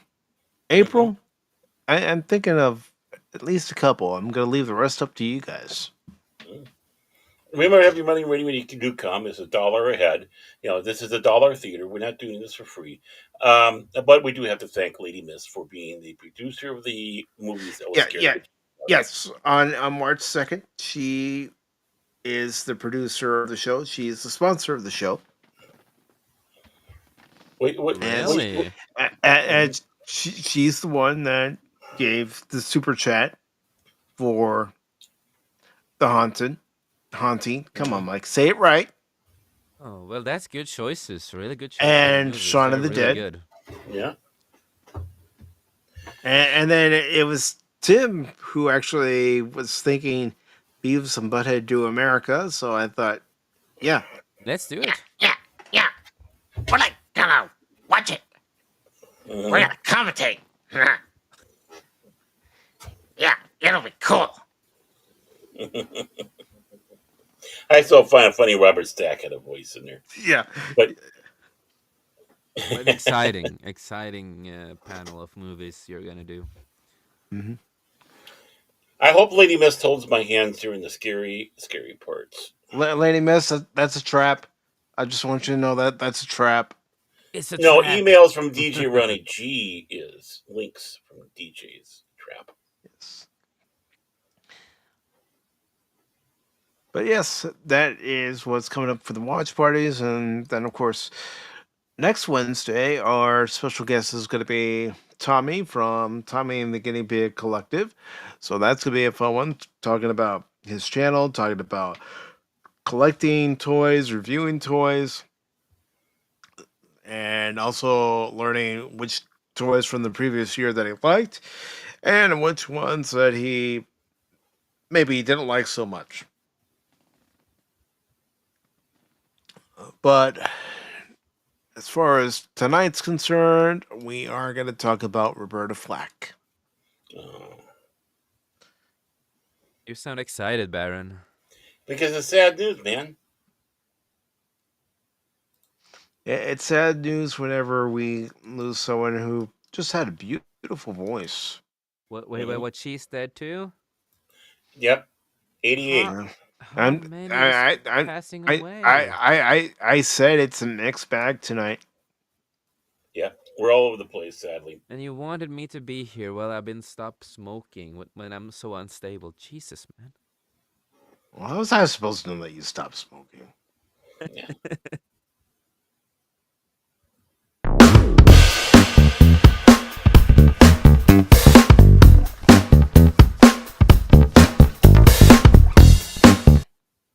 And this comes from the Associated Press. Let me just magnify that so those of you at home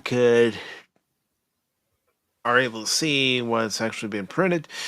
And Roberta Flack, Grammy award-winning "Killing Me Softly" singer with intimate style, dies at 88. Of course, she had more songs to her credit, but she was widely known for "Killing Me Softly." What a wonderful song that is, really, honestly. Mm-hmm. And what a voice singing that song. She had the voice of an angel. Mm-hmm. And this is by Hilo Itali. And it says Roberta Flack, the Grammy winning singer and pianist whose intimate vocal and musical style made her one of the top recording artists of the 1970s and an influential performer long after died Monday. She was 88.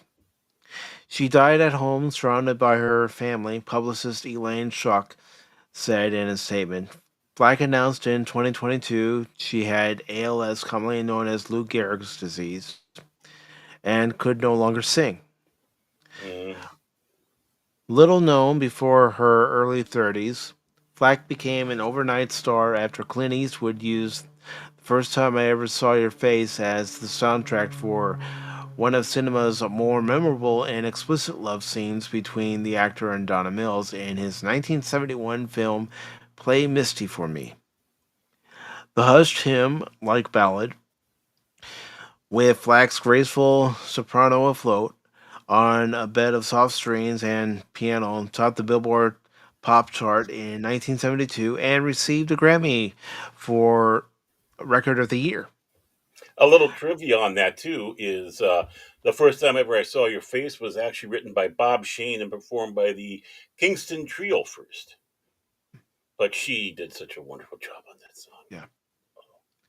Yeah. Sometimes, the original performers get credit for their version of the song, then sometimes it's the cover that's even better than the original. Mm-hmm.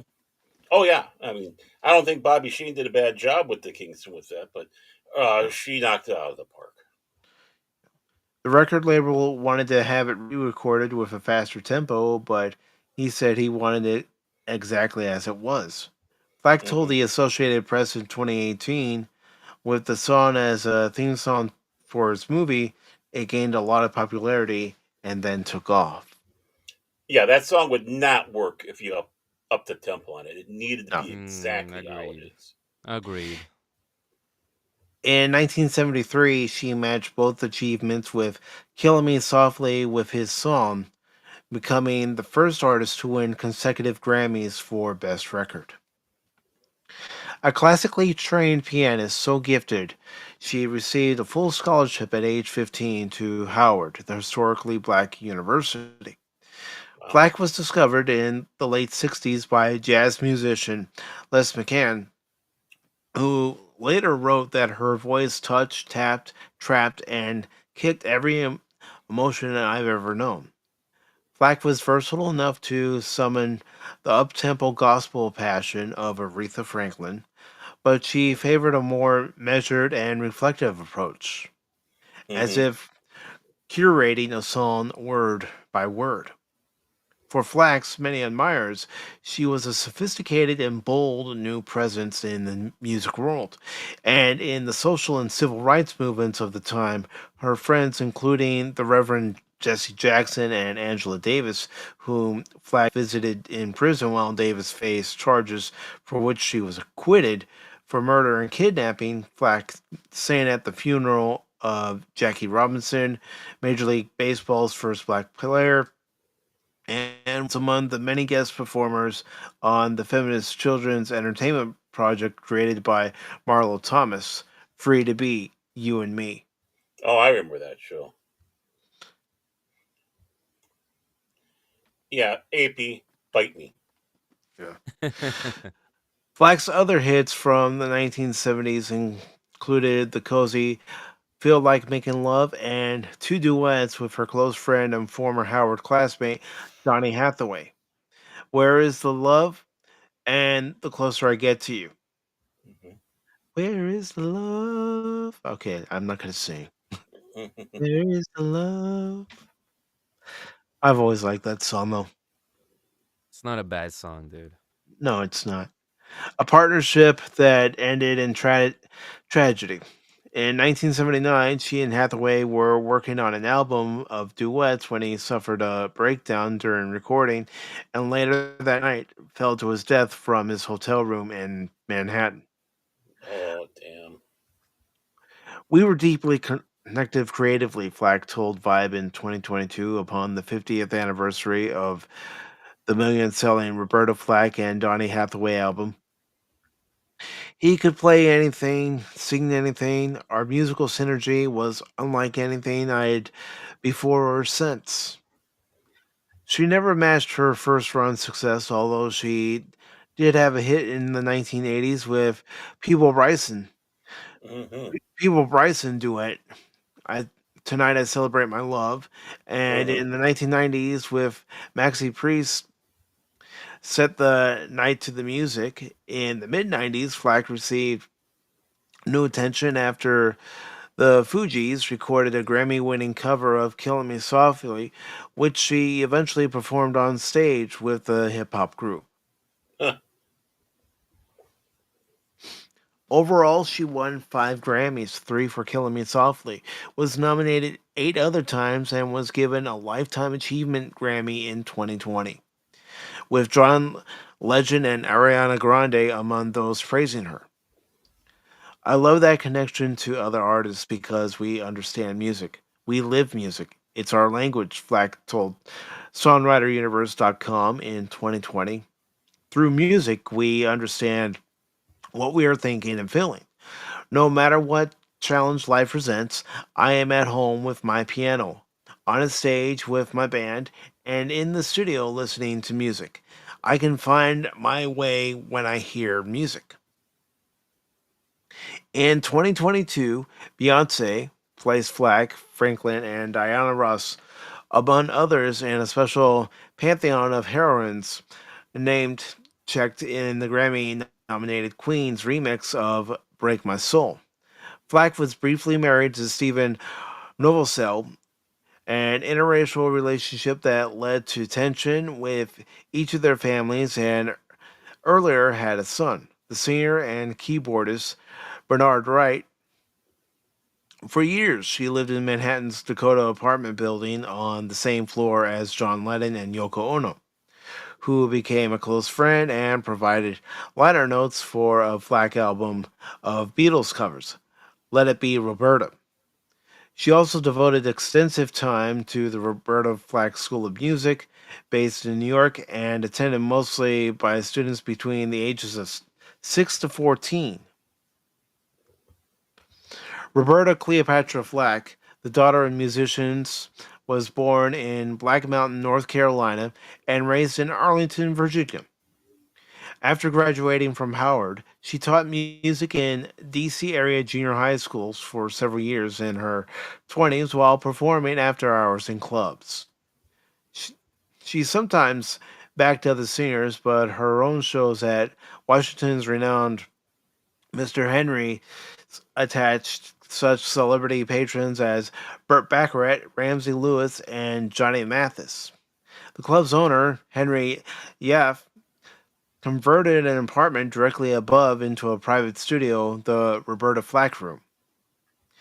I wanted to be successful, a serious all around musician, she told the Telegraph in 2015.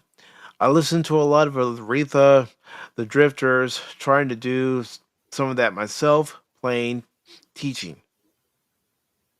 Black was signed to Atlantic Records, and her debut album, First Take, a blend of gospel, soul, flamenco, and jazz, came out in 1969.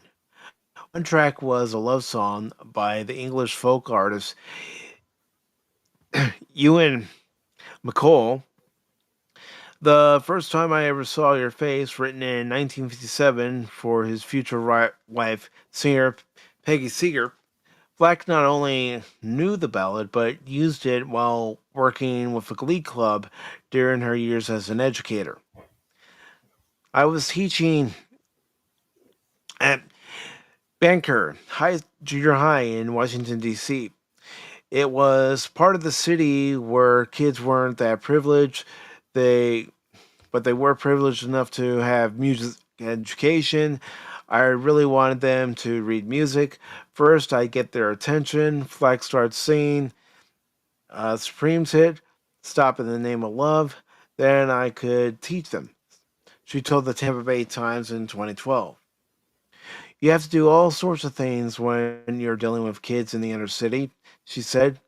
I knew they'd like the part where the first time I ever saw your face goes, the first time I ever kissed your mouth. Ooh, kiss your mouth. Once the kids got past the giggles, we were good.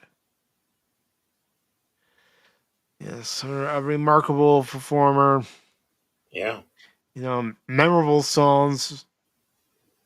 Mm-hmm. Wonderful voice. Mm-hmm. And may her rest in peace also. Yes, beautiful lady. Absolutely beautiful. At least she got to live a long life and do a lot of great Mm-hmm. stuff in the world. That's Mm-hmm. fantastic. A lot of And memories to recognized. cherish. Yes, a lot of And memories to she shared cherish. that talent. Yep. She wanted to share it out there and try to get other people going, obviously. So that love extended out even An beyond. inspiration is what she is. An inspiration. Right. And just like with Michelle Trachtenberg, again, we want to send our condolences to her friends, colleagues, and of course her family. May she rest in peace and may her music live on forever. Exactly. Anything else you gentlemen would like to say about this? No, really. Just again, rest in peace and thank you for a lot of the good memories you have brought so many people here in the world. And unfortunately, we're not done with those who were in the entertainment industry that have passed, especially in recent days. Mm-hmm. So we're going to go ahead and go on to that story.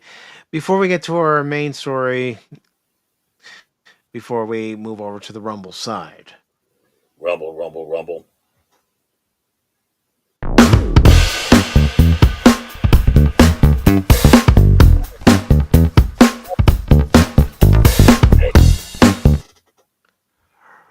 Roberto Orsi, who was one of the writers for Star Trek 2009, What is this alongside trend today? Alex. Are you serious? I'm serious. Wow. Yeah, the news came Oh my yesterday. god.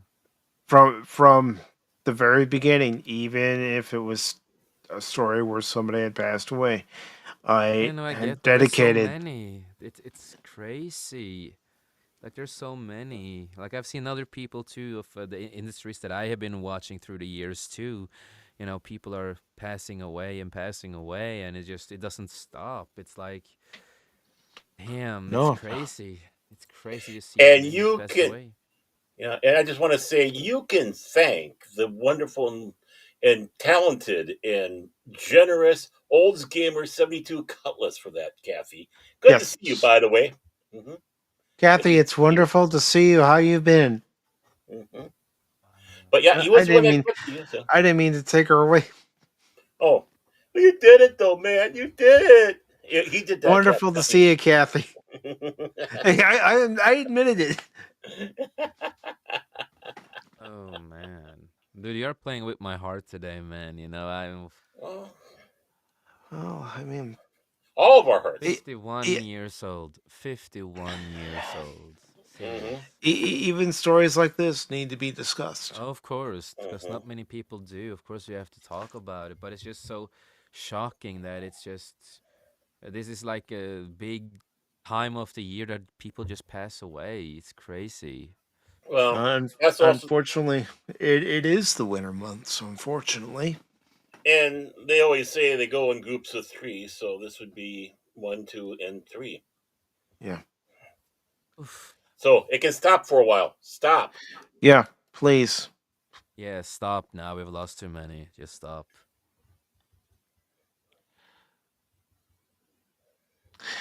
But yes, this was posted on Deadline's site yesterday. As I said earlier, and for those who may have missed it, it was Tim, also known as FKHC 2005, who brought that to my attention when I was playing Metro 2033 Redux. And I stopped, I looked at it, and I went, oh man. Because, as I said to Baron, and as I said before, I feel, and this is just my opinion, if Roberta Orci had been in charge of Star Trek Discovery, we would have not only gotten a completely different show, but a much more coherent show closer to Star Trek that we know. Mm-hmm. Some people probably would not have left the project like they did, which we can probably thank Kurtzman for. Yeah. I mean, it might not be perfect, it might not have been perfect, but it definitely would have been better. And maybe it would have had a chance to be good. Yeah. At least better than what it became. Yeah, and it's definitely a shame about Michelle Trachtenberg, who we did talk about earlier in the broadcast. Yeah. Such wonderful talent and wonderful actress, beautiful woman, a lot of good hearts, and still a lot more that she could achieve. And it's sad to see, that she also passed away. None of us are promised tomorrow. We don't know how long we actually have on this earth. Well, that's why I always say life's too short, make the most of it. As my great grandmother said, because it's true. It's the truth of life. Yep. Oh yeah, because we're always one heartbeat closer to meeting the Grim Reaper. Yeah. And hello to Tree Rock Creations. Good to see you. Hail. And this is by Nelly Andreeva. And of course, like I said, it was actually posted yesterday. But Robert Orci, yes, he was part of the writing staff, and also co-wrote the Transformers live action films with Alex Kurtzman, and he also produced Transformers Prime, which was actually a very good series. More serious tone, kind of, I wouldn't say exactly in the vein of Beast Wars, but serious like that show was. So, Roberto Orci, Bob Gaston Orci, a writer producer who worked on some of the biggest action, adventure, and sci-fi movies and television shows from the first 2 decades of the century, died at his home in Los Angeles today, February 25th, after a battle with kidney disease. Born and raised in Mexico City, Orsi moved to the United States with his family when he was 10. He started off as a producer, on Xena Warrior Princess and Hercules: The Legendary Journeys, He and was part of those two? Yes, he was. Yep. Damn. I didn't know about his whole film library Mhm. and stuff he's done. That took me by surprise that he actually was there too. Yeah. Wow. Well, I mean, you can almost kind of see where the talent was between the two of them. Yeah, yeah, Hmm. it's like because I only know about the stuff he's done, but that's incredible that he was, back at that time, And for most of his career was partnered with Alex Kurtzman. Orsi was co-writer producer of the 2009 Star Trek movie reboot and its two sequels, as well as the 2007 Transformers movie and 2009 follow-up Transformers: Revenge of the Fallen. Orsi's feature credits also include writing work on Mission Impossible 3 and The Legend of Zorro, and producing on the Now You See Me franchise. Sorry, I had to cough there. The Proposal, Eagle Eye, The Mummy, as well as The Amazing Spider Man 2, which he also co wrote. Now, and The I Amazing I Spider Man 2, that movie was not good. I did not hate it at all. Critical on some parts, but other than the small critical parts like Rhino, a little bit of, other parts, but other than that, I really, really enjoyed that movie. I think it's over, too hated for the wrong reasons other than the small things. If you just look past that, it's kind of a great movie in my opinion. Yeah. It says in television, Orsi was co creator, executive producer of on CBS Hawaii 5 In the little reboot bit and and Fox's Fringe and Sleepy Hollow. Sleepy Hollow was not too bad. He also worked on ABC's Alias and CBS's Scorpion. Orsi had been on his own since KO Paper Products, his company with Kurtzman, was dissolved in 2016. His most recent venture was Rubber Room Media, a writer driven production company. Everyone at Fox is saddened by the loss of our friend and colleague Roberto Orsi, the network said in a statement. He was an incredibly talented creator, writer, and executive producer, especially known at Fox for being part of the creative team behind our wonderful, groundbreaking sci fi inspired dramas, Fringe and Sleepy Hollow. Our I like thoughts Sleepy and deep Hollow a lot.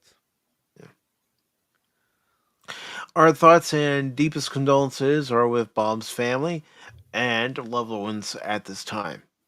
Orsi, who was public about his past struggles with alcoholism, and his recovery is survived by his father, Roberto Orsi Sr., mother,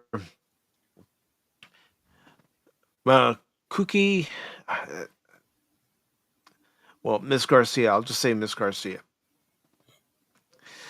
Stepmom, Jeannie Orsi, siblings, J.R. Orsi, Taylor Orsi, Courtney Ford, and his dog, Bogey. That's a nice name for a dog, Pokey. Yeah, it's a cute name. He was a visionary storyteller with boundless heart and a beautiful soul, J.R. Orsi said.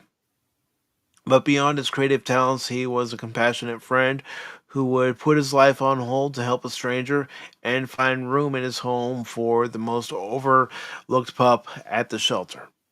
That's nice. That's really nice. Hmm.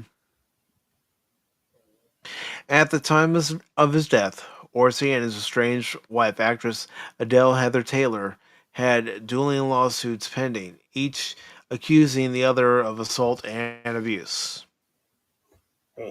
That's a shame. That is Yeah, a that is. shame. I didn't know about that. Me I didn't know neither. about that either.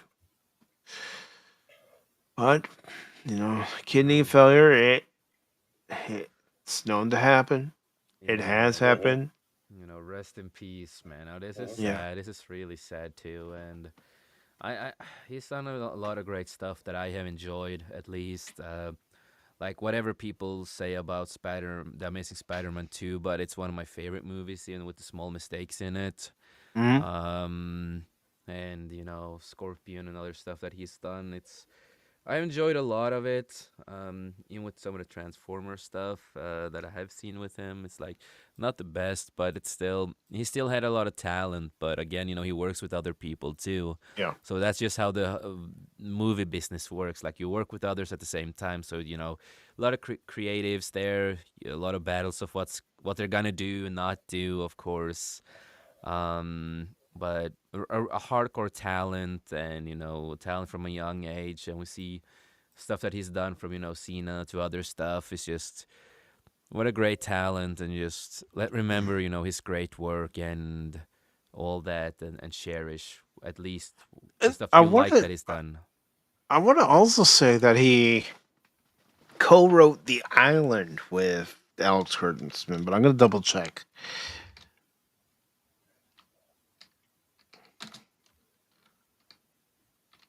So let me just look that up.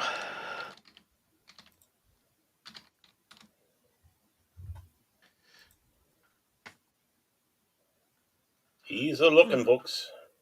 Uh huh. This is the kind of service you get here at Pop Talk.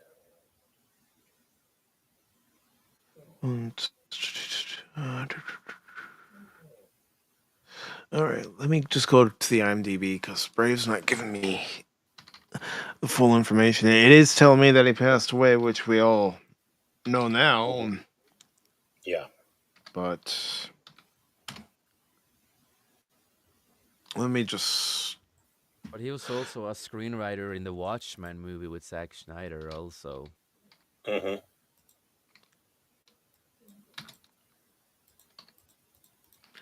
He did I co-write with actually. Island. He did do the co-writing on Island. He was a screenwriter on it. I'm looking at it Yeah, right now. Mm-hmm. yeah, I thought so. I mean, And I think we also, can definitely say for between the two, he's the talent. he was the talent of them, and also he did the screenwriting, and of course Legend of Sorrow. That was a fun movie. Mm-hmm.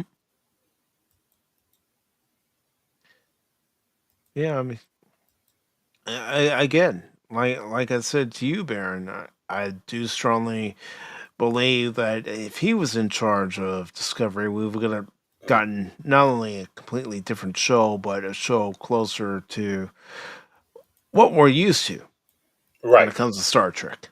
Yep, and Mm-hmm. he was also helping, executive producer on Limitless. That was based on a movie, but a TV show with a different character, and you do get to meet the movie character in the show. Really good, interesting TV show, and not just so much. And he was also, with the allies stuff, pretty Yeah, good. So, Alias. yes, yes. So no, he good. He was the talent of it all. He was the Mm-hmm. talent of it all. And again, it's none of my business to know why he and Kurtzman had a falling out, but We can guess. it's a shame that Star Trek fans were denied his take on Star Trek since from watching the behind the scenes he seemed to be more of the Star Trek fan than Yeah, Mm-hmm. and he also was on part with the Cowboys and Aliens. That was a fun Mm. movie. He I played, actually like that movie, and and it's my also mom yeah, and it's and I went also and saw it when it came out, and yeah. she wasn't a big sci-fi fan, and even she liked it. Yeah, no, it's funny, and also John Favreau, was also a director on it. He was the guy who directed the movie. So Mm-hmm. directed by John Favreau. Roberto was part of the writing team with some other people. So you can Harrison like, Ford's in the movie, and yeah, Mm-hmm. it was Daniel just a Craig's lot of in the movie. fun. It's like do not take the movie seriously. Like if you take No, it no, seriously, then you have a problem. But it's like turn off your mind, just having fun with it.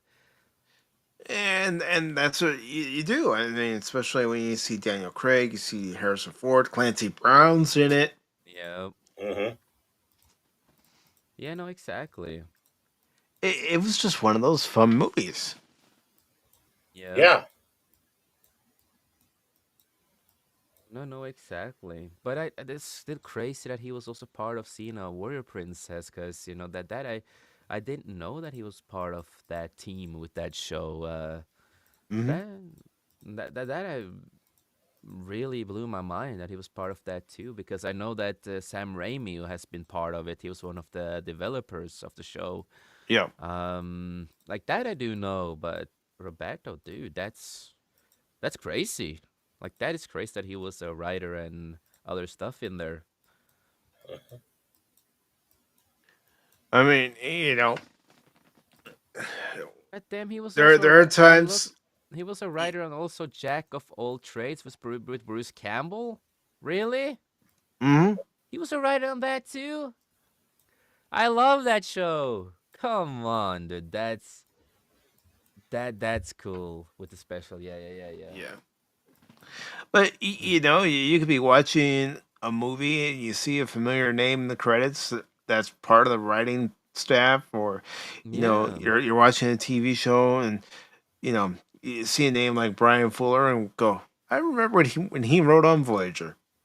Yeah, exactly. So, no, dude, this was really interesting because I've not seen all his credit, and now I see his credit. That's wow, talented guy.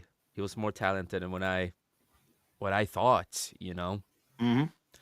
And jack of all trades, that's with Bruce Campbell. That's good comedy. It's good comedy.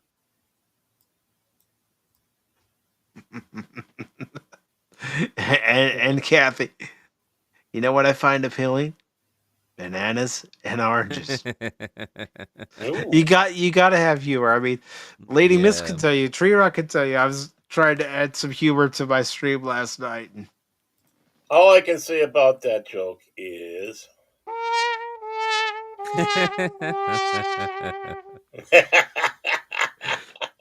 hey, got anything better, Baron? Oh, I wish I had but I'm bummed. But I don't. No, that joke is right up our alley. That joke's right up our alley. And I wanna with this comment, does Hollywood have any talent anymore? There are certain people here and there, but the problem is you barely get to ever hear about the people that has talents, because they're never the main stars of anything that happens. Everything that Hollywood do, they want to talk about the mainstream, the other shit that happens, but there are a couple people here and there that still does some interesting, cool stuff here and there, of course. And I just want to read Lester's comment as well, too. And Lester says, "Good to hear from you guys as well. Been listening in while working. Life has many curveballs, dealing with them as they come. Well, if you ever need to talk, Lester, I'm always available, brother." We love you, brother. Always good to see you, man. Miss doing streams with you, buddy. I think Mike's going to have to start a new stream called Dr. Mike. I'm listening. Call this number. Kathy says, I tried to be a stand-up comic, but was told to sit down. Ooh. That's a good one. I have to remember that one. We've got an air horn. Yeah, just use it.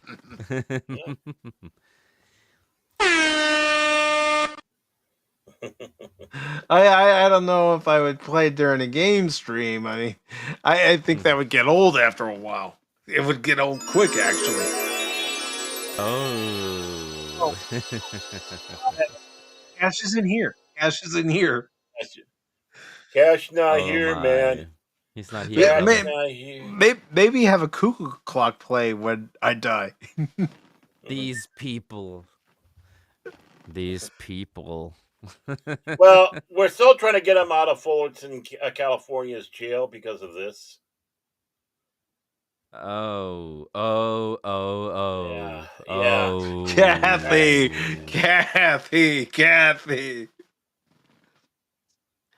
What do you? Don't you say in a long line in the bank? What's the holdup?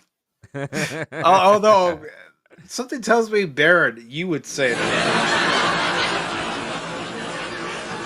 Oh yeah, I would. I would. What's the hold Exactly. up? Yeah. What's the hold Or up? more like, what's the hold up? Oh God. Hi, Uh, Jack. That's my buddy Jack. Hi, Jack. does he know he's your buddy? Because I don't think he does. Just his posture or the way he's going for his gun right now, Barrett, I don't think he does he's your friend.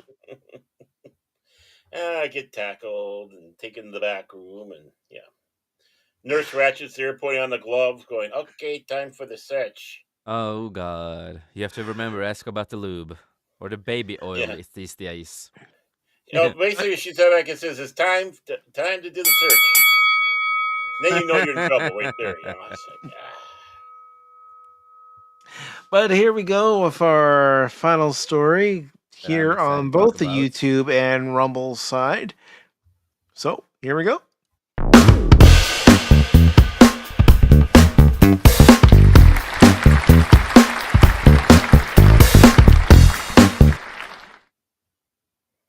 All right, DC Studios Cape Crusader Conundrum. No script for the Batman sequel. The Penguin Season 2? A question mark. And who is Well, the mystery writer on The Brave and the Bold? well, I have one thing to say on this. Matt Reeves, who does the Batman, he came out long time ago talking about this, and he confirmed that the Yeah. script is done. Yes, we even talked about it here on Pop Talk. So what the hell are they talking about now? who knows? I don't know. He came out and talked about it like, of course there are. It's ready, like he's ready for it. It's only about with James Gunn. Well, maybe he's feeling threatened. Maybe. This is James Gunn, after all. He's the one who was stupid enough, or I don't know who was stupid enough to start doing these two different universes at the same time at DC. But he's in fear that this. What do they call this one where you have the Batman and the Penguin? It's like the alternate to James Gunn's uh, universe, you might James say. Gunn just talks too much. Like now he confirmed that we are really gonna do a Teen Titans movie. We're gonna do this. We're gonna, bro. You you haven't released your Superman movie yet. No. You just released your One TV show. project at a time. One project at a Yeah, time. you got to release your TV show. That sucked. Hey, Kathy has I just gave an idea. I gotta find a gong sound. Mhm. That's my So- next mission, folks. And the byline for this article is Boris Kit and Aaron Couch. I'm sorry. I can think of a bad joke, but I'm not going to say it. Yeah. Is his middle name Casting? There we go. Bump. And that's the other thing we gotta do. We gotta find that soundbite. I've got one. I've just got to add it. Oh, okay. It says no, a portal to the multiverse is not opening and moving Robert Pattinson to the DCU. Despite rumors that the Batman star might lead in the upcoming DC Studios movie, The Brave and the Bold, studio co-head. I would just say it like this. From the beginning, they have always said that the Batman and the other Batman of James Gunn was separate to different universes, and they're never gonna cross over, and that's been confirmed long time ago. So long time ago. Studio co-head James Gunn poured cold water on the notion during a press event Friday. Well, I don't believe anything that comes out of his mouth. Well, I think that's his middle name, Cold Water. Yeah, that's his name. Yeah. But no, Matt Reeves has So his own shrinkage does universe. occur. Is that it? Especially between his brain, but I don't know. But Matt Reeves have talked about this too. He has his universe and it's not gonna cross over and all that. Matt Reeves have talked about this before too. So when asked by the Hollywood Reporter about the topic, Gunn bristled at the word sharing the actor with Reeves. He said there were no serious conversations about the actor continuing his role into the broader DCU. It's because you don't have a plan. You haven't had a Yeah. plan. And Right. Robert Pattinson is just gonna stay in the Matt Reeves universe, like the darker universe, the other universe, Elseworld universe, basically, as they call the Joker and the Batman and Penguin and stuff like that. It's their own universes. And Kathy says my definition of bamboozled is a panda who drank too much bamboo wine.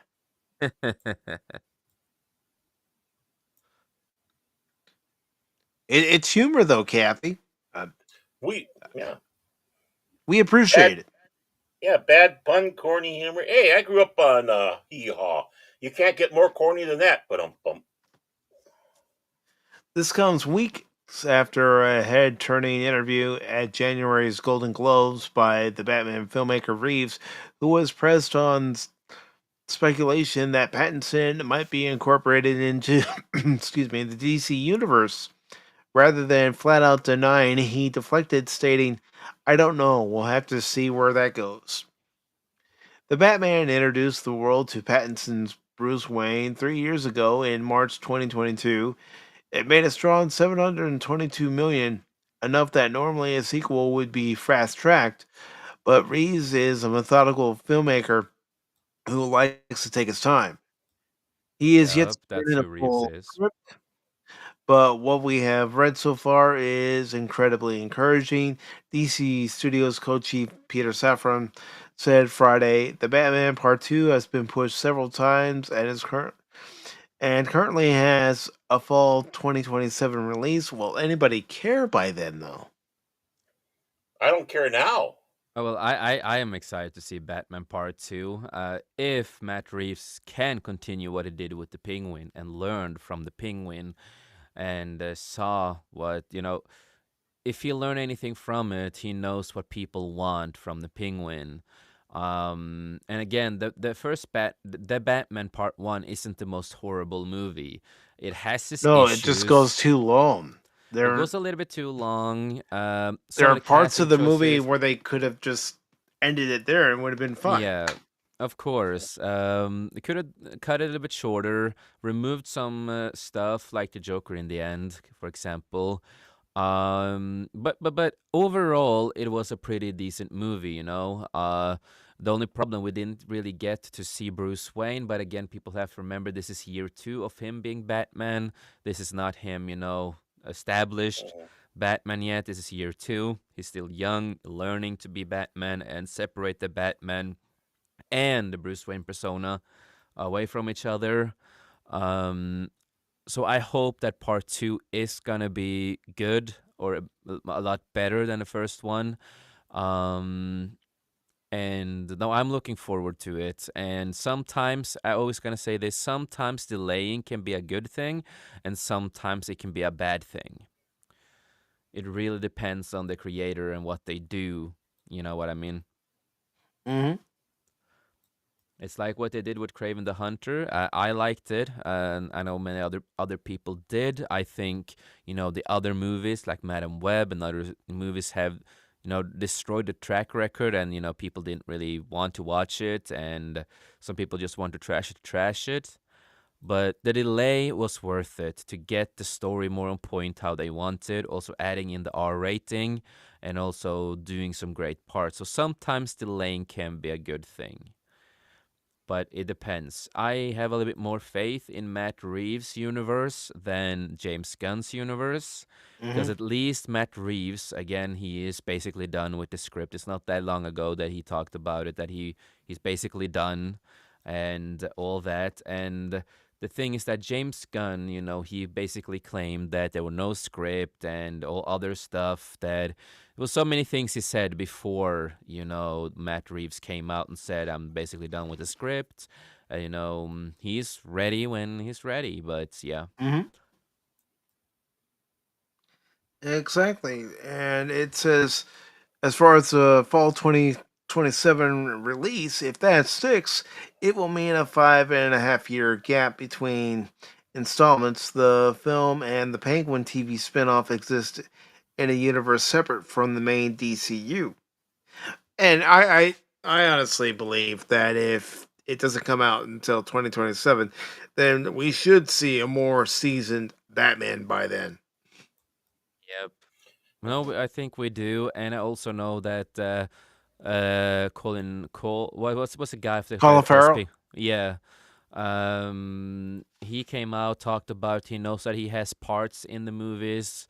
He already knows some stuff. He already know more about the movie, how far it is in. So again, the script is pretty much done to a certain point. And Matt Reeves has good time to rewrite and do some stuff because I don't think it's his choice that the movie got delayed. I don't really think it's his decision. I think that moral goes to, James Gunn and his buddy that he works together with, if you know my drifts. Because they are doing so poor decisions in their own universe that they are trying to create now. And I also see there, we have talked about this before too, with the Brave and the Bold, that that James Gunn, they claim that they are, of course, writing right now. But my big problem there, why the fuck are you skipping Dick Grayson and the Robin we want to see, and you go straight to Damian Wayne?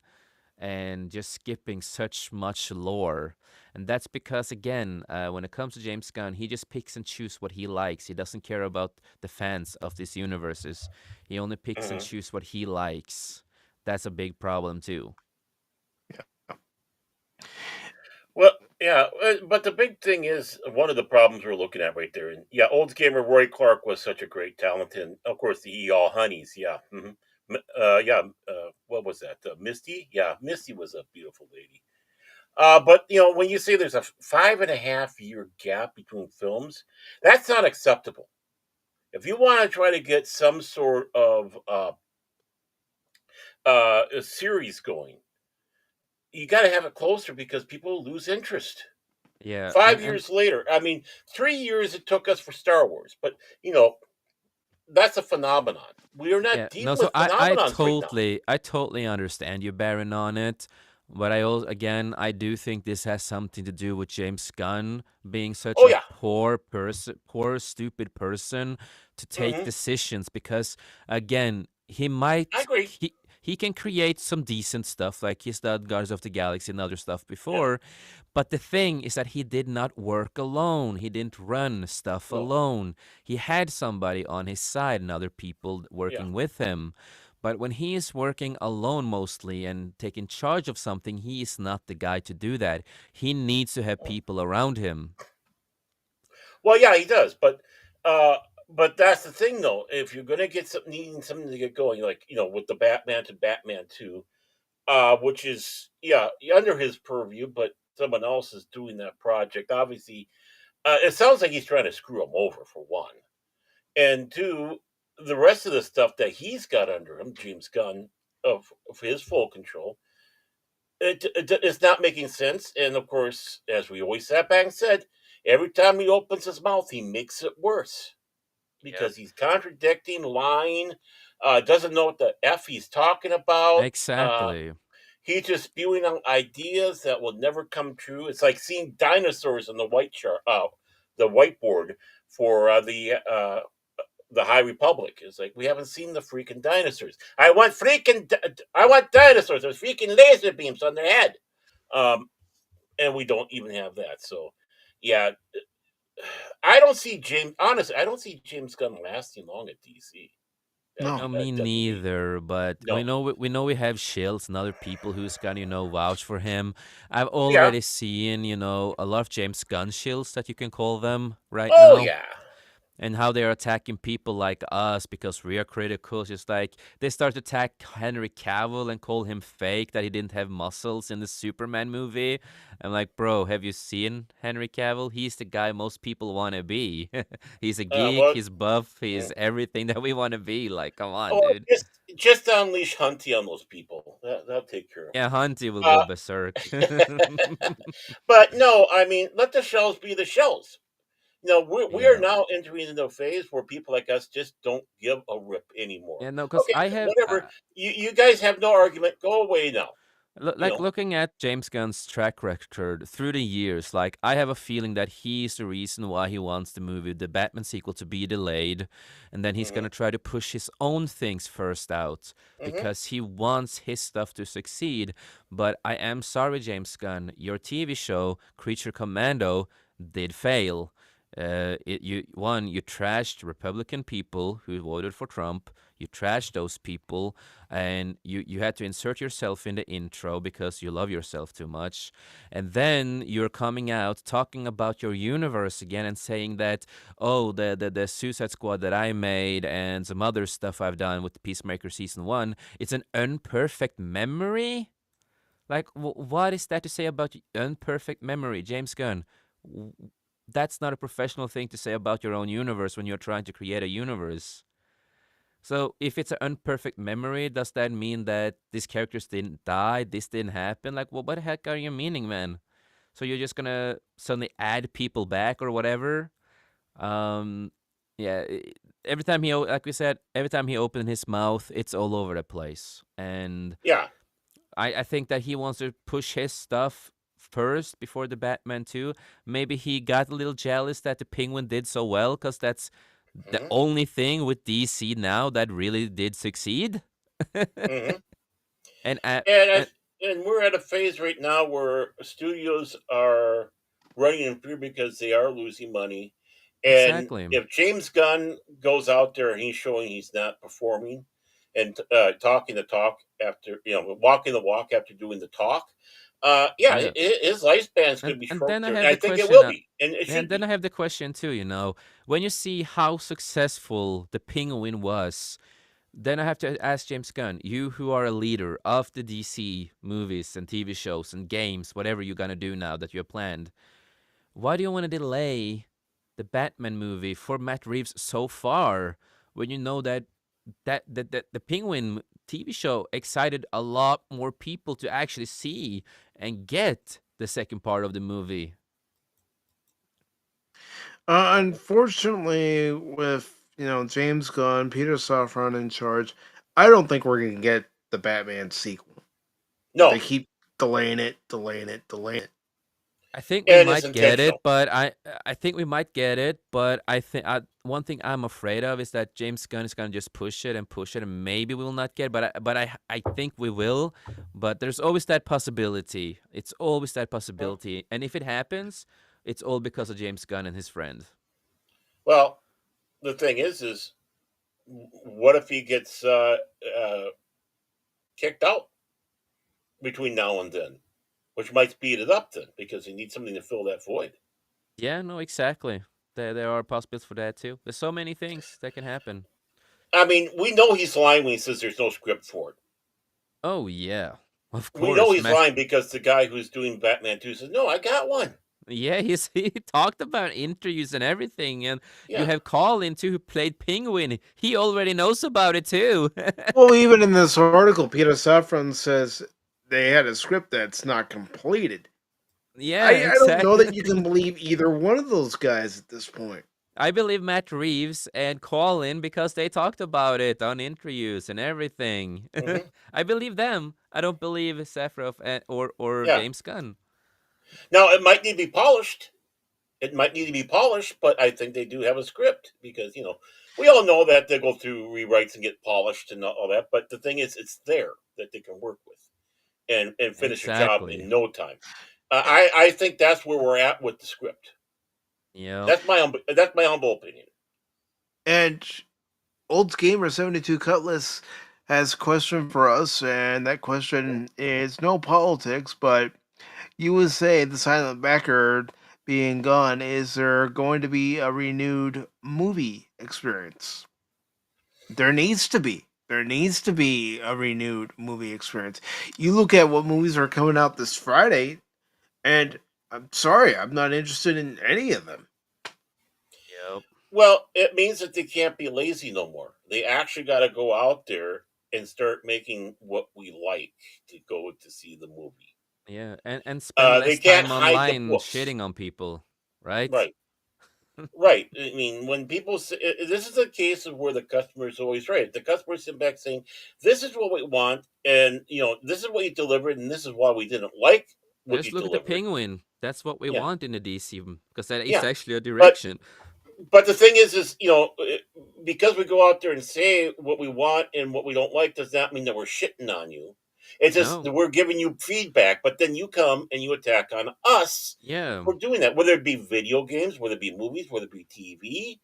And yeah, I mean, yeah, there are people out there that are complete total a-holes when they do it, but there's people like us that say, listen, we just want good things. We're being apolitical about this. I don't care And if we it's a give left we leaning, right give them leaning. credit It's when they do good. something good, right? When they do Yeah, something good, we will give them credit. And it's same again Yeah. with Star Wars too.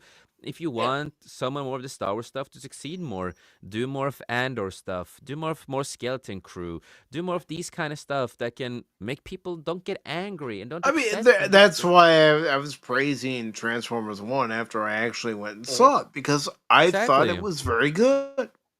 Yeah, mhm. exactly. We will praise when you do a good product, even if if we have problems with you because you have shit on us or give us. But we will always give good credit for where good credit is valued. When we see good stuff, we will give you good credit and say this is what we want. This is what most A- people want. And I know there are some people that don't like flight risk. I could see where they're coming from, but to me, it reminded me of the action films of the '90s. Mhm.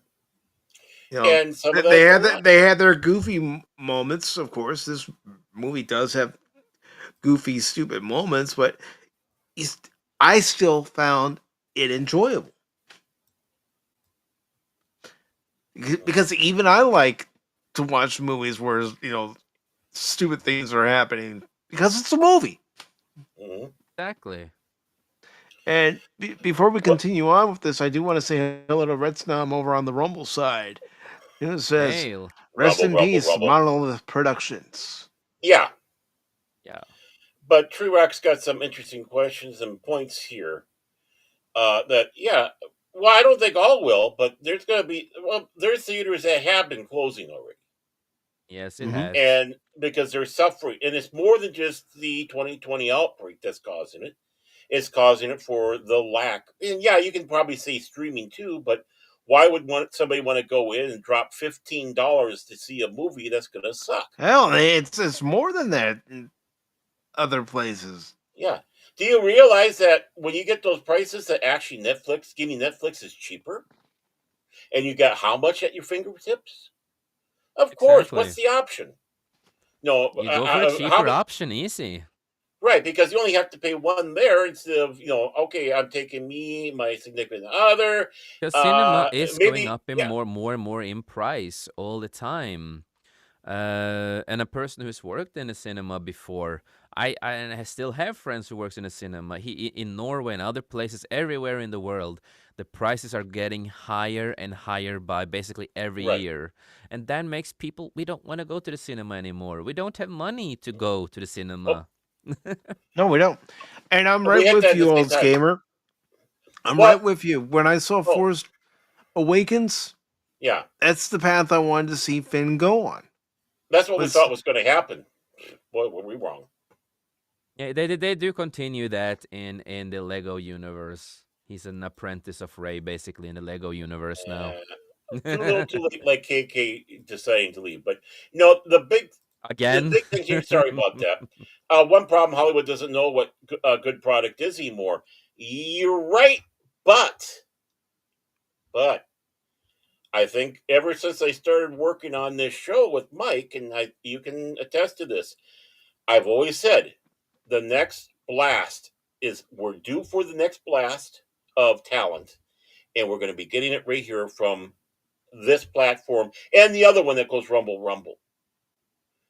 Because you oh, see what people have been putting out on there, either doing fan films or even original pieces, and they're Yeah. out Hollywooding Hollywood with this. Yeah, And independent well, creators. also right, another thing that you've mentioned several times during your time with Pop Talk is that the pendulum is starting to swing the other way.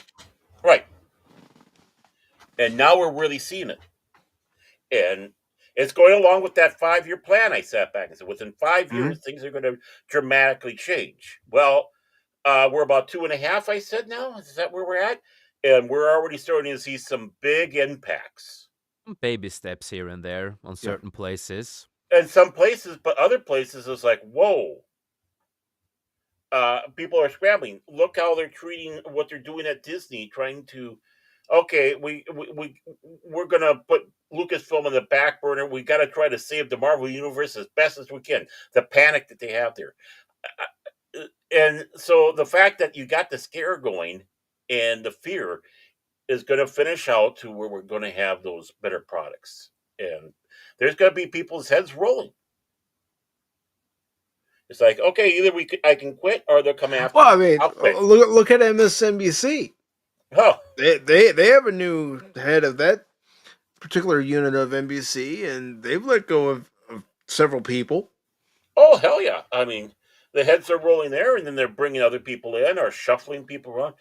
It happens all the time in networks. I know people get upset that, oh, you kicked Joy Reid out and this person, but they still have Rachel Maddow and they still have Penske, or how you pronounce her last name. I don't want to be disrespectful because I never could get the former press secretary name right. But it sounds like she's going to have more. So when you have somebody that's suffering, and MSNBC is suffering, and this is not being completely 100% analytical here. You have a shakeup like that. You have them at radio stations. A radio station gets bought out by somebody else. Well, every DJ, being in that industry, every DJ is basically putting their resumes up because they figure they're not going to be around there long, and that's the case. And they get on ceremoniously. Basically, when Friday comes, they get called in the office and say, "Okay, after pack your stuff." Yeah, you have to be done after your. They want you to have that last show, and they don't want you to know anything beforehand in case you do a goodbye gift, you might say. So, and real quick, I just want to say thank you to Kathy Skywalker for stopping by tonight, and congratulations on getting that gift of membership. Courtesy of Old Gamer 72 Cutlass. It was great seeing you, Kathy, and don't be a stranger. Yeah. Just be strange. Don't be a stranger. We're all strange around here. Yeah. But also what I want to say is that what is so great also is there's so many actors and directors and other people now coming out, disregarding Hollywood and more fighting back, saying stuff, the problems. We have Henry Cavill, who is, showed it, Zachary Levi, Jenna Ortega. No, I'm not a simp. I have a girlfriend. I don't even have that thing loaded up. But other than that, we have so many out there who's like, stepping down their foot and actually like fighting against what a lot of the Hollywood are doing. So we have seen the little baby steps a lot of places through, last year and other stuff. So there has been a little shift here and there. But of course, it's still going to take time, 5 years, whatever it's going to be. But it's still going to take time. But it is changing. We do see the small changes here and there. We do see it. And that it is good to see that it's going more that direction. Because a lot of people, not just us, but people who are in Hollywood and all these places too, they are sick and tired. Many of them are. Some of them, they're getting more vocal. Yeah, and they're getting more vocal because, like, if you remember what Zach Levi said when he talked about this, there's so many people in Hollywood who's living in fear because they cannot say what they want to say when it comes to whatever it is. But in the recent stuff after that too, people have been more vocal. More people are coming out, and it's so good that people are coming more out, and I just hope it's going to continue that. It will, because it's good to have discussion and debate on things, right? It's good to start hearing other sides because then you start getting an honest reaction to things. If you're in Hollywood, you want to hear that, good, bad, indifferent. And by the way, Jace, just for you, buddy, simping is such a major turnoff to women. Bro. I found bro.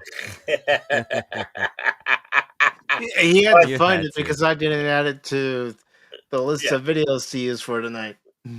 I'm trying to be serious and all that, and you're just gonna do We that, are man. being serious, but Yeah, remember yeah, you're yeah. on this show, and I'm being Yeah. serious too. But Yeah, there's yeah. gotta have some levity, man. Yeah, no, But the no, but big I get you. yeah, But no, it it, hopefully we we will see more of this in the future. 2.5 Smallly, years, baby steps. But 2.5 it, years yeah, at least, at the most.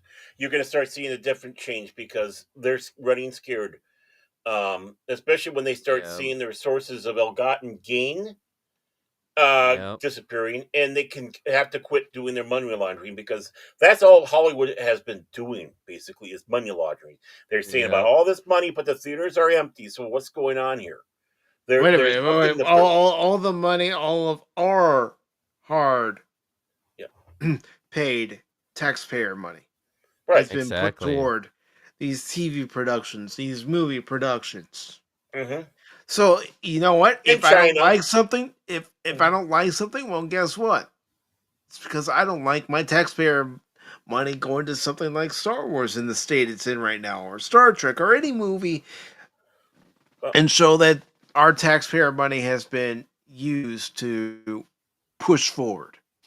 well, to be honest, I don't care if it's a good movie or bad movie. I don't want any of my tax monies going to it. I'll pay. I'll pay, and that's how you can get it. The money from me is if you have a good product, I'll go and do that. This being given money, but you cannot forget BlackRock. You can't forget China, No. China, because they were going. The first sign of problems was China dried up. But then I don't know about you, but I'm sitting back going wondering how come they're still going at it when China basically pulled something back. There's got to be something else. We found out. Yeah, we did. But Hollywood's a private industry. Hollywood's a private industry. They don't need our taxpayers' money for this stuff. Just like other entities, and PBS obviously, we don't. I'm sorry, that's public. That's not government. So our tax money shouldn't be going there either. Yep. I don't want to see And my money's going to stadiums no, and arenas. no, I mean, and unfortunately, taxpayer money does go to building a new stadium for the football team, the baseball team, or an arena for a basketball team, hockey team. And mhm. yes, we are all waiting on the release of that certain list about that certain island. Da-da-da-da-da-da-da. That's for Mhm. the Rumble Uh, channel, and, right? and, Yeah, that's and, Rumble. That's and, for Rumble. and no, it's not the 3 hour tour kind of island either. No, no. For some people, it's a 3 hour hell, but that's beside the point. Yeah, that's for Well, Rumble only people. yeah, I was gonna say, let's go ahead and get this article completed because Yeah. we've Yeah. spent more time on this article than we spent on anything else tonight, and we Well, still that got the Well, happens when Rumble you talk hour. about James Gunn. That's how we talk I about know. no, James Gunn. this is the top story. That's the reason why, buddy. This is my, I I know this is that. things I'm I'm better just at. I'm just saying. I'm just saying. We spent a lot of time on the stories so far. And we still got the Rumble hour to go. Oh, I know. He's cracking the whip tonight. yep, yep. It's kind of hard for me to go back and talk about this one, but you're slightly wrong on that one.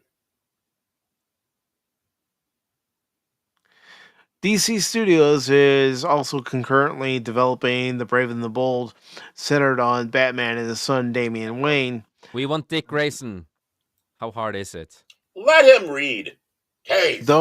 Though Andy Muschietti was announced as director and producer, he no longer seems to be hands-on involved. Of course, not with James Gunn and Peter Safran. We're developing the Brave and We the don't Bold want Andy script right. either.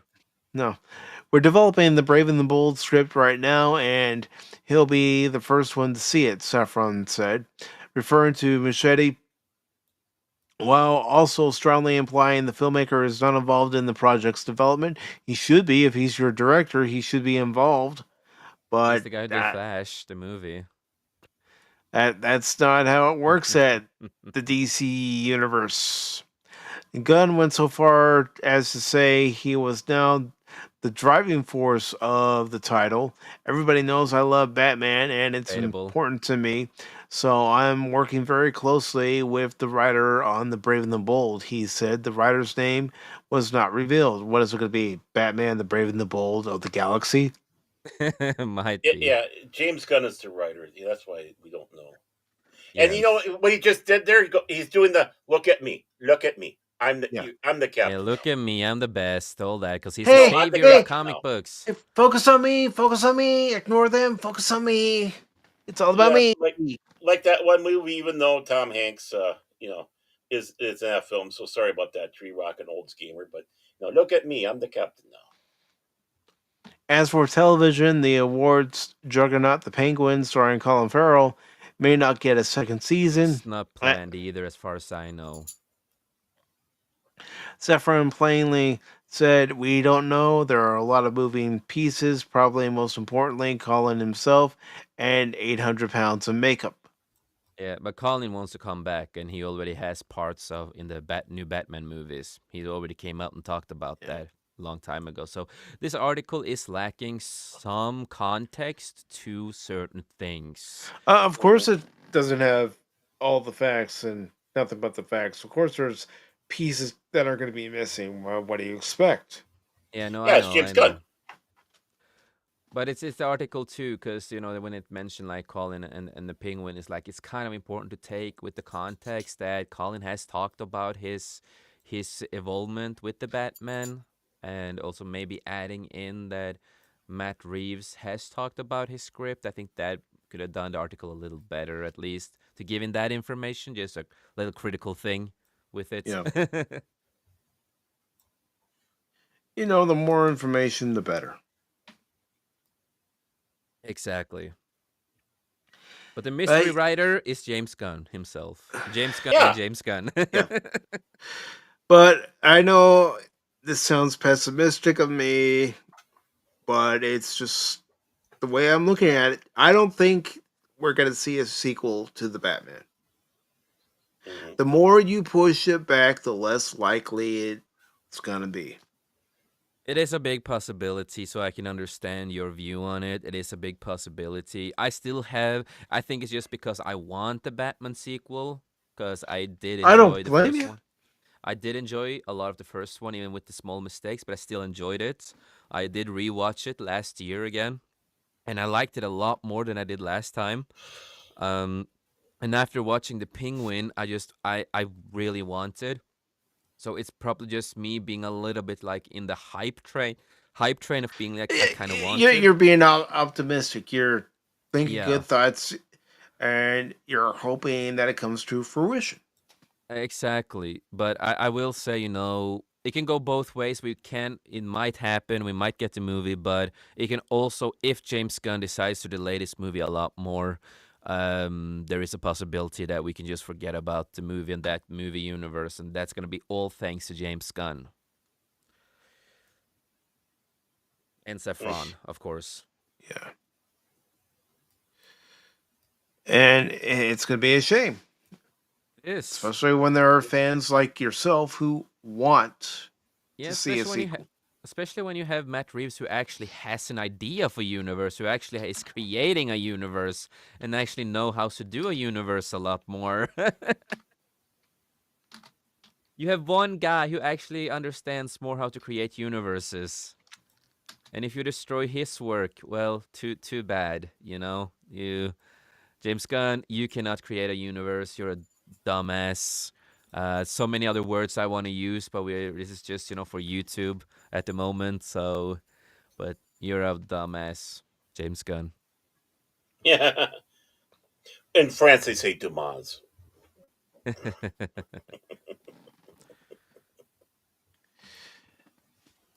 Yeah, I don't trust him. I don't believe him. No, No, any sane person wouldn't. he doesn't like Tim Burton's Batman either. So, Well, I mean, he lost points with me when I heard that. It's like, okay, I was gonna give you a chance, but not anymore, pal. and then he said, "The Flash was the best comic book movie ever made. Great Huh. job." Right, right. Why is it doing that? What the I don't know. I thought you just wanted to see your face. Whoa. No, Wow, it's two of you. yeah, I don't know why Evie Monks was doing that.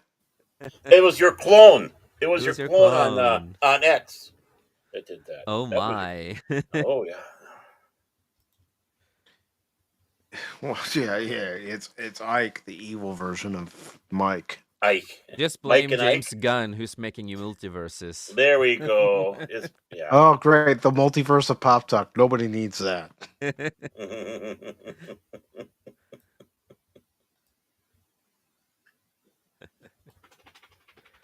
Yeah, exactly. But before we do head officially over to the Rumble side, I do want to let everybody take time to promote what's coming up on their various YouTube channels, on the YouTubes.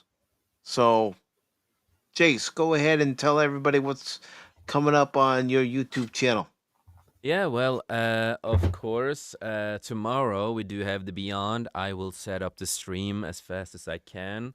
I actually do have some, because it was a good time for articles this time, so we actually have some great articles now. And also, the Beyond on Thursday for Americans, Friday for me, because I live in the future. Um, the Beyond on Thursday, we're gonna talk about some stuff. You can also find, of course, Paranorman Tag and Cash Money and other various people on the panel. And you can always find Mike there if he ever wants to join the panel. He's always welcomed, as usual. And of course, on Saturday on the 540 channel, we do have the Skullcast. So we are gonna try to do one more Skullcast this Saturday. Talk about some stuff. We had a great time last time. I'm still surprised that Tom, aka Techno Sapien Geek, can talk so fast. That he talked about the whole WrestleMania, not WrestleMania, Royal Rumble 2025 before the 2 hour mark. That was really crazy how he could do that. He is the real Flash in real life. He DJ Ronnie do. Yeah. And you can always also find me sometimes with Sir Talk Slot, where we talk about disgusting food crimes. And sometimes you can find me with Vinyl Revival, where we do talk about the origin of, the artist, the band, or whatever we talk about in the music world.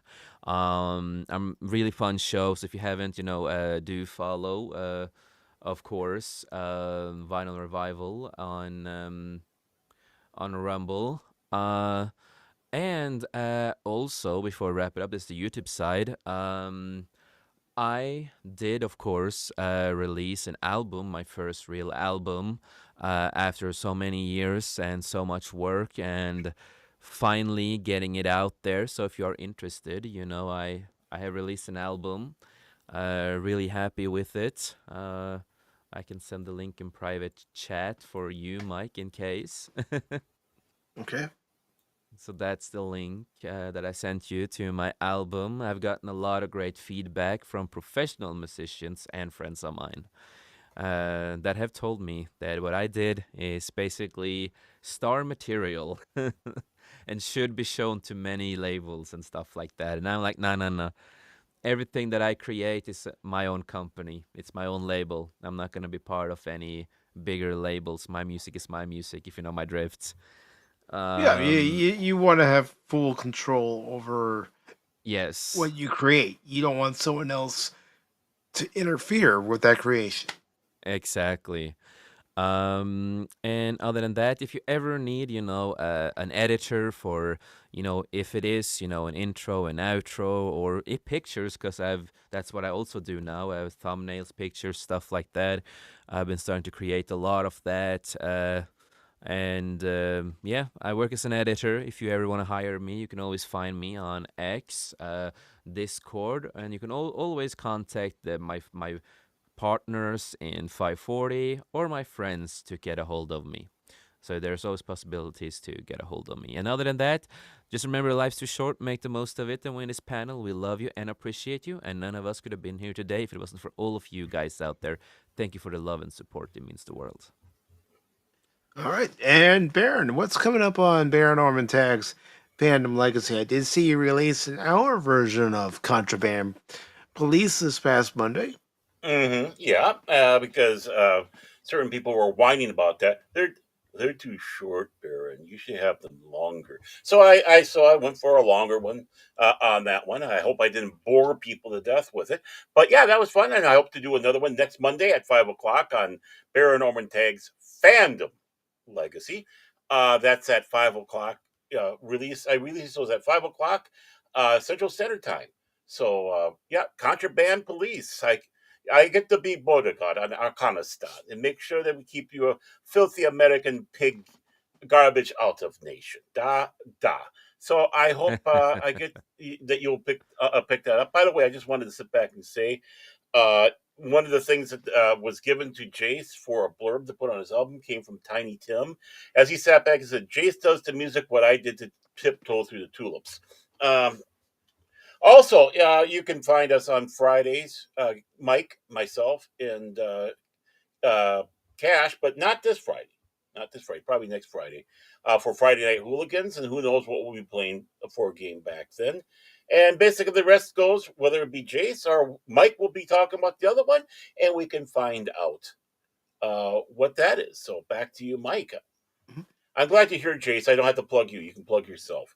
And just to let you know, people, for the Beyond, between 6 and 6:30 Central Standard Time is when that will be at the 540 studio. Yeah, thank you. It's good that you say that. Yep. Thank you. Yeah. The reason I remember, and the reason why there's a half-hour opening is because, well, he's Norwegian. So, yeah, so be on the lookout there. Back to you. And it's good to see Fodub over on the Rumble side. We will be doing our exclusive hour over on Rumble here shortly. But for those of you on the YouTube side, for tomorrow at 6 p.m. Eastern, it will be on both YouTube and Rumble. I'll be playing Sifu for the very first time. So we'll see how that goes. I've heard the game's very hard to beat them up, but I'm up to the challenge. So look forward to that, and looking forward to having a lot of fun playing that game for the first time.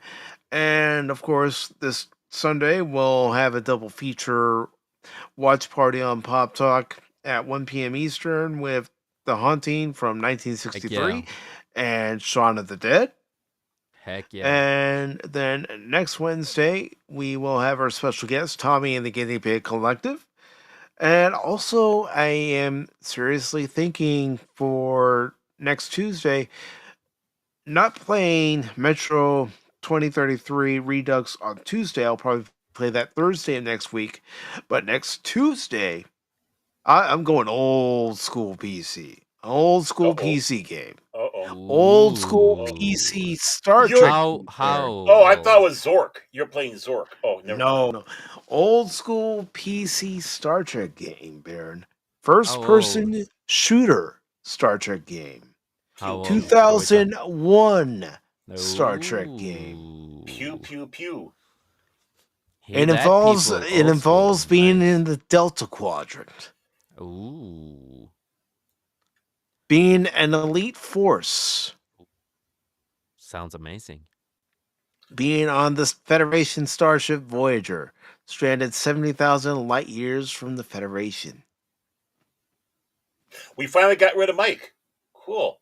He's way out there. Bye. I'll be playing Star Trek Voyager Elite Force, a game I actually still have the physical copy for, but a couple of years ago they had it on sale on GOG, so I picked it up, and it's still cheap.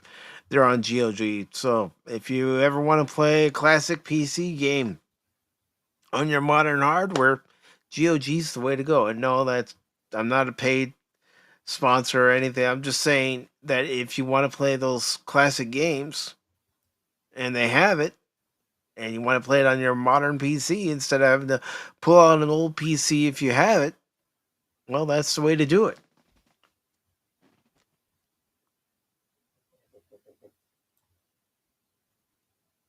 Yes, Elite Force. And who knows? I might even play Elite Force 2, since I have that as well. Elite Farce? Cool. Force! What? Huh? Elite Force Awakens? Cool. Kill Neelix. You know what happens if you try to shoot at any of the senior officers? You get thrown in the brig. Court martial. But hey, Neelix isn't an officer. He's just a pest. He's the morale officer. Don't you remember Janeway made him the morale officer? I didn't watch much Voyager, and besides, as it comes around with everybody wanting him out the airlock, he's doing a damn good job. Not. But before we leave the YouTube side, I do want to thank Lady Mist for being here tonight. I also want to thank Kathy Skywalker for being here tonight. Old Gamer 72 Cutlass, thank you for being here tonight. Thank you for the super sticker and also the gifted membership. That went to Kathy Skywalker. Yeah. Tree Rock Creations, thank you for being here tonight. DJ Ronnie G, thank you for being here tonight. As I scroll up, again, Kathy Skywalker, thank you for being here tonight and congratulations on that membership. Let's see. Scrolling up. Lester San Jose, the Skeptic Tank, thank you for being here tonight, brother. And like I said, if you ever need to talk, I'm available. Let's see. Phil McCracken, thank you for being here tonight and congratulations on that gifted membership. Jet Sparks 373, thank you for being here tonight. And also to those who were gifted memberships, Jim's Landscape, LCC, congratulations on the Stealth is Optional membership. Same with Apollome's Minion, Apion, Phil McCracken, Joe's Atmosphere, PJ at Orville Nation. Also, Sci-Fi Mombi, Rod Thunderheart. You got to do it that way when you see Rod's name. And of course, our guest from last Wednesday, Maria with Tea and Telly. I also want to thank Decepticons Cave of Collectibles. Thank you for being here. Also, the Pada Wannabe, Pada. And Tim, also known as FKHC 2005. But of course, folks, if you'd like to join us over on the Rumble side, I have posted the link into the chat. You're all more than welcome to come join us. I don't know what we're talking about. I didn't plan that far ahead. I'll leave it to Jason Barron to decide what we talk about. Thanks, Jar Jar Pacific. I did most of the heavy lifting, Baron. Yeah, but it's like him doing the sequel trilogy. I got a good start, but I don't know how to end this. What? I mean, I don't know. Do you have an article or something you want to talk about on the Rumble site? If so, we'll talk about it. No, I'm sure we do. I'm trying to leave that site open for topics that either you want to talk about, Cash wants to talk about. I'm trying not to hog all the spotlight. That's your show. It's your show. I was gonna say the same, bro. I'm just menial labor. I'm just one wheel in the cog. But anyways, folks, come join us on Rumble. I don't know what these two are going to end up talking about. Because I was going to say I have to leave before we go to the Rumble, but... Okay, Jace. Well, fine. Get out of here. Fine. Go there. Don't come to the Rumble side. No, but I have another show that I'm doing on Wednesdays too. Okay. Yeah. Okay. Well, fine. Go to that other show. I'm not hurt. I'm not hurt at all. He gets hurt easily. Trust me. Hey, Cash, if you're out there, join us over there, man. I don't know. I sent out the Cash signal. Who's Cash? What is a Cash? Why is a Cash? Oh, exactly. I don't know. I only know about crypto. Hey, I know. Let's invite Phil. Barrett, hold on a second. We invite Phil. It's going to be 6 o'clock in the morning. We're still going to be going.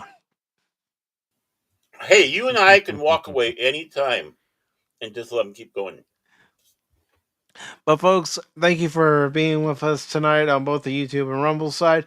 Rumblers, stand by because we will be joining you shortly. Stand by. Yeah, we're with you now, but you know what I mean. I hope you do. I will see all of you guys later because I need to go. Hey, brother, you take care. See you tomorrow. All right. See you. Autobots, transform and roll out.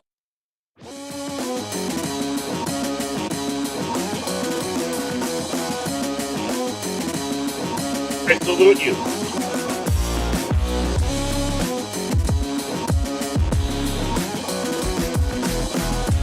Remember, these broadcasts are used in Gitmo in place of water course. What am I going to do with him?